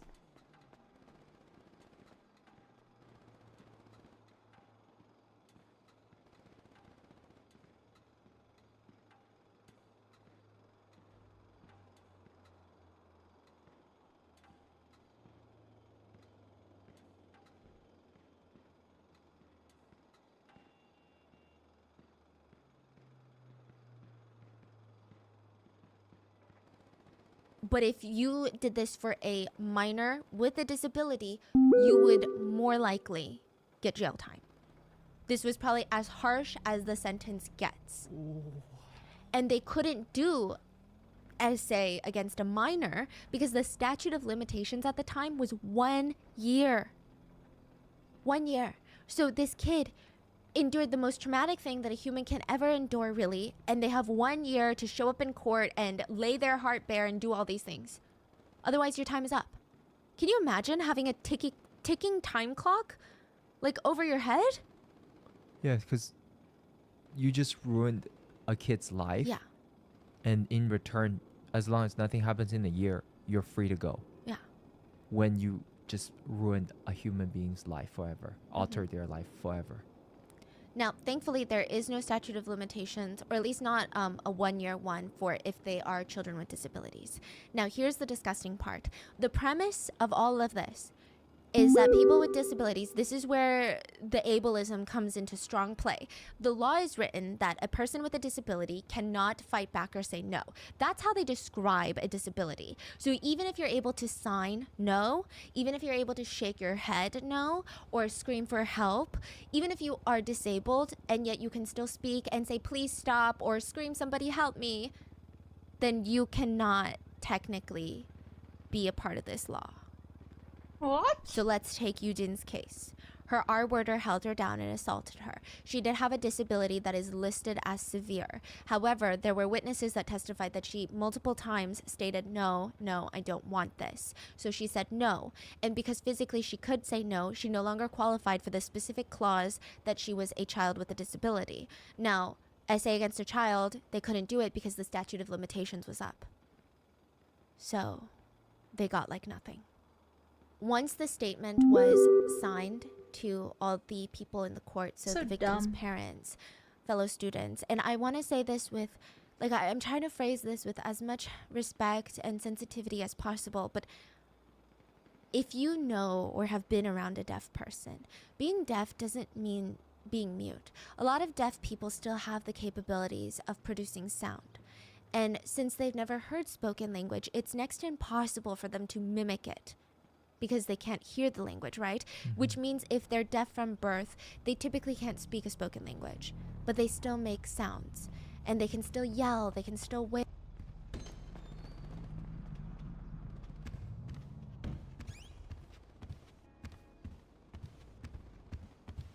Alright, well, it is blackout. How long is this? Wail, they can still cry. But again, since they've never heard someone else do it, like, this is how humans are created. You know, so much is hearing. Whoops. Even babies, so much is hearing, right? Stick around Because a they little bit haven't more heard people until yell. the end of this. It's a different sort of sound that comes out when they yell. And I don't know how to describe it, but I think that's how humans were supposed to yell. It's almost like a visceral, like the purest form of a yell that I can describe. It's like guttural. It's so raw. And I think you feel the grief, and it's different. Like, it stays with you. And that day, the entire courtroom was filled with the grief of the victims. And a reporter wrote, the moment that we heard the verdict, the courtroom was filled with the indescribable sounds from all the people. After the trial, the school was still opened, and after probation, all the administrators were back running the school. They were back around students because technically they had the right to hire whoever they wanted. There was no legal clause that said, hey, you can't be a teacher or an administrator at a school if you have this in your criminal history. Side note, Mr. J had to flee the country because he was attacked during this whole thing. Yeah, the defense attorney came out with some crazy allegations against him. I don't even know how that was allowed in court, but... And the public, they were enraged by this verdict, but what can they do? Their lives moved on. So the public, they were mad, but they moved on until the movie came out. And this film was a box office hit. It had an audience of 4.7 million viewers, which doesn't sound like a lot, but that's 10% of South Korea's population. Wow. Yeah. Even the president at the time saw the movie. Another person who watched the movie was the South Korea's National Police Agency Commissioner, General Cho. General Cho got right to work. He formed a special team to investigate the school, and he was really sneaky with it. I don't even think that the school knew that they were being watched again. They just knew the movie came out and they were like, ugh, bad press. Meanwhile, netizens were growing increasingly upset, and they wrote things like, what? In order to punish a trash criminal, the victim has to make a movie or a novel and make every single person in the country angry? That's how the justice system works now? We all have to get so emotionally invested in every case? The public put so much social pressure on the police department that the Inhwa school sexual assault case was officially reopened, and it was a lot. Now, they couldn't gather the same victims because that's double jeopardy. They can't be tried for the same crimes against the same victims, like I said, double jeopardy. So they started focusing on different victims. And the victims now were being represented by a huge human rights attorney, Suk. If you saw this man walking down the street in Korea, you would think he's just a random ajashi, middle-aged man. He tackled some of the biggest human rights cases in South Korea. when an 8-year-old known to the nation by her alias Nayani was brutally assaulted in a public restroom. Do you remember that case? To the point where she was left permanently disabled. He represented the 8-year-old. He was the reason that the perpetrator even got any jail time. He really cared about the kids, and this man was smart. Mr. Lee knew that every case needs a villain's face. You know, that's how it is. That's why big corporations are harder to be canceled online than a celebrity, because with a celebrity, you have a face. You can attach these emotions to a face. With corporations, it's a board of directors. It's a board of investors, executives. Every story needs a villain, and he thought the problem was the administration was too big of a villain. So they singled out the vice principal. That would be the face of their case. But the problem is, he can't be tried again for the exact crimes because of double jeopardy. So Lawyer Lee does something different. He was going to get the children treatment, therapy. First of all, he was the first person to ever care about their futures. He wanted them on the path to healing. But not only that, he wanted to do something that was never done before. A landmark case. He was going to sue the perpetrators for inflicting injury. What injury? Mental trauma. This would be the first time in South Korea that someone would sue for mental, like emotional distress after a crime. Okay. Because usually during the court trials, people would talk about the physical injuries, but they would never really even acknowledge the mental trauma that would linger for the rest of their lives. So now he was solely going to use that because there is no statute of limitations for inflicting injuries. And he was going to argue this was an injury. And the statute of limitations would start the day they get diagnosed with the injury.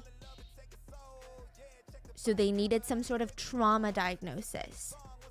And he wanted to bring in the best of the best because these kids were living on social welfare. They didn't have funds. His friend was a psychiatry professor at Yonsei University. This is like Korea's Johns Hopkins, if you will. And Yonsei is a public institution, and the hospital that they had near this school, because they have hospitals all over the country, they were underfunded and understaffed, even though they're one of the biggest institutions.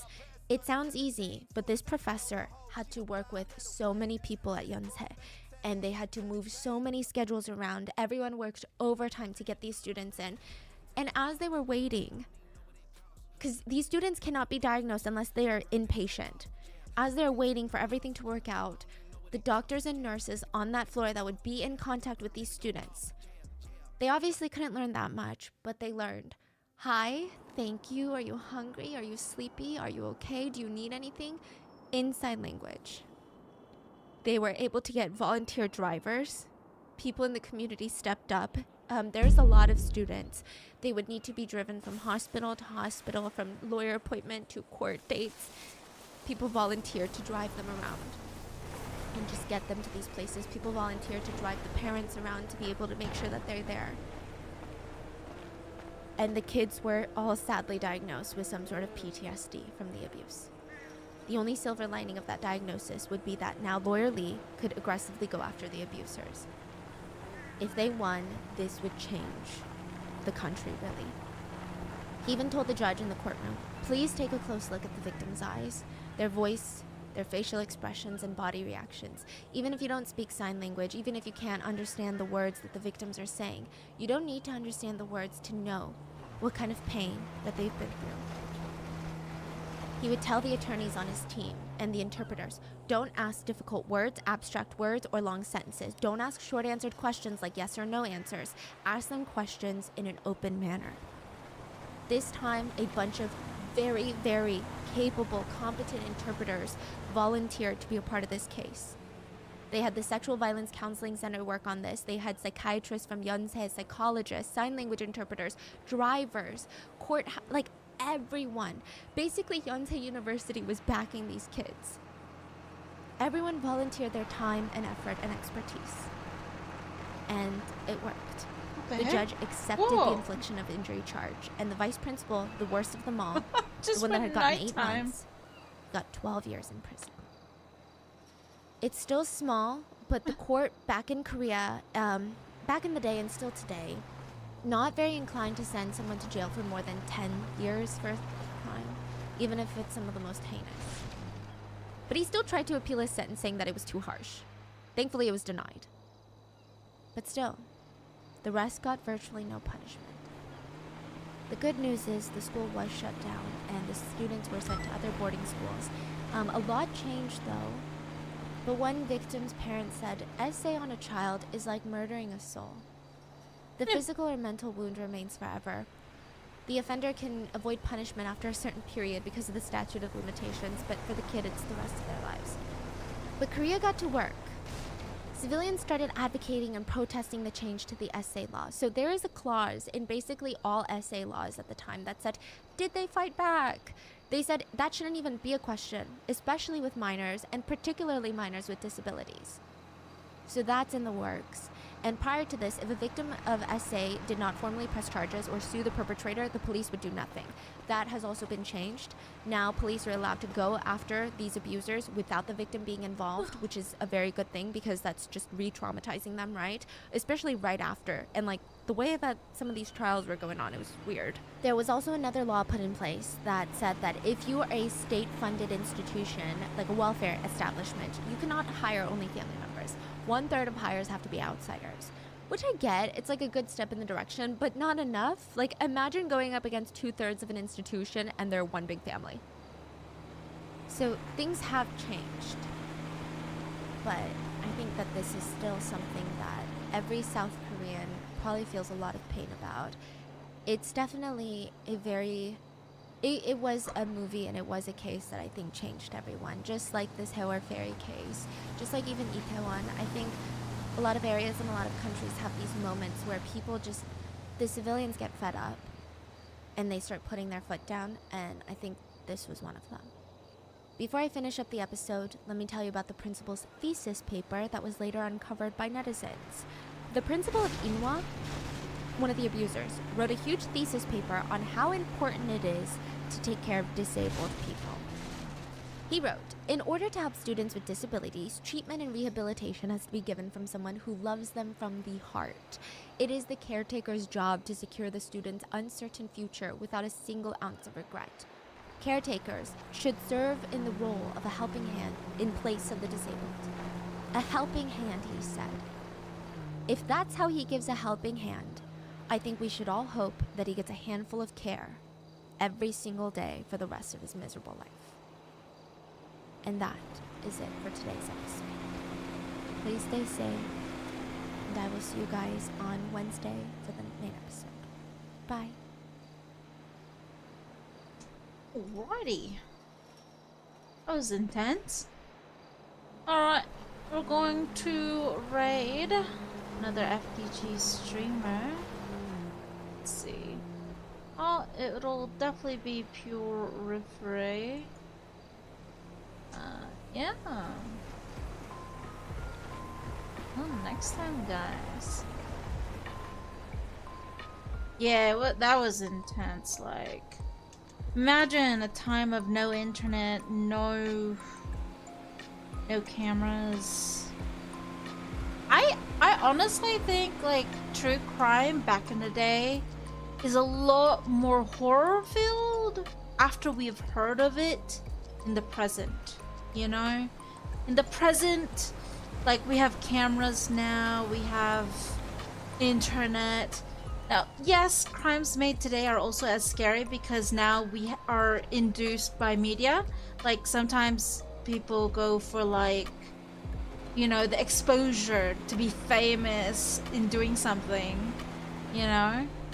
But like when it comes to serial killers, murders, crime in the past, dude, it's crazy. Like I would say there were more serial killers in the past versus nowadays. Like nowadays it's more kind of low key, you know, you don't know if there's a serial killer like lurking about. But dude, the serial killers back in the day were more like high key profiled ones. But yeah, anyways, let's go ahead and raid Pure Referee 900. Great streamer. Let's support our fellow FDG streamers. Oh hell yeah, back then. Especially children, man.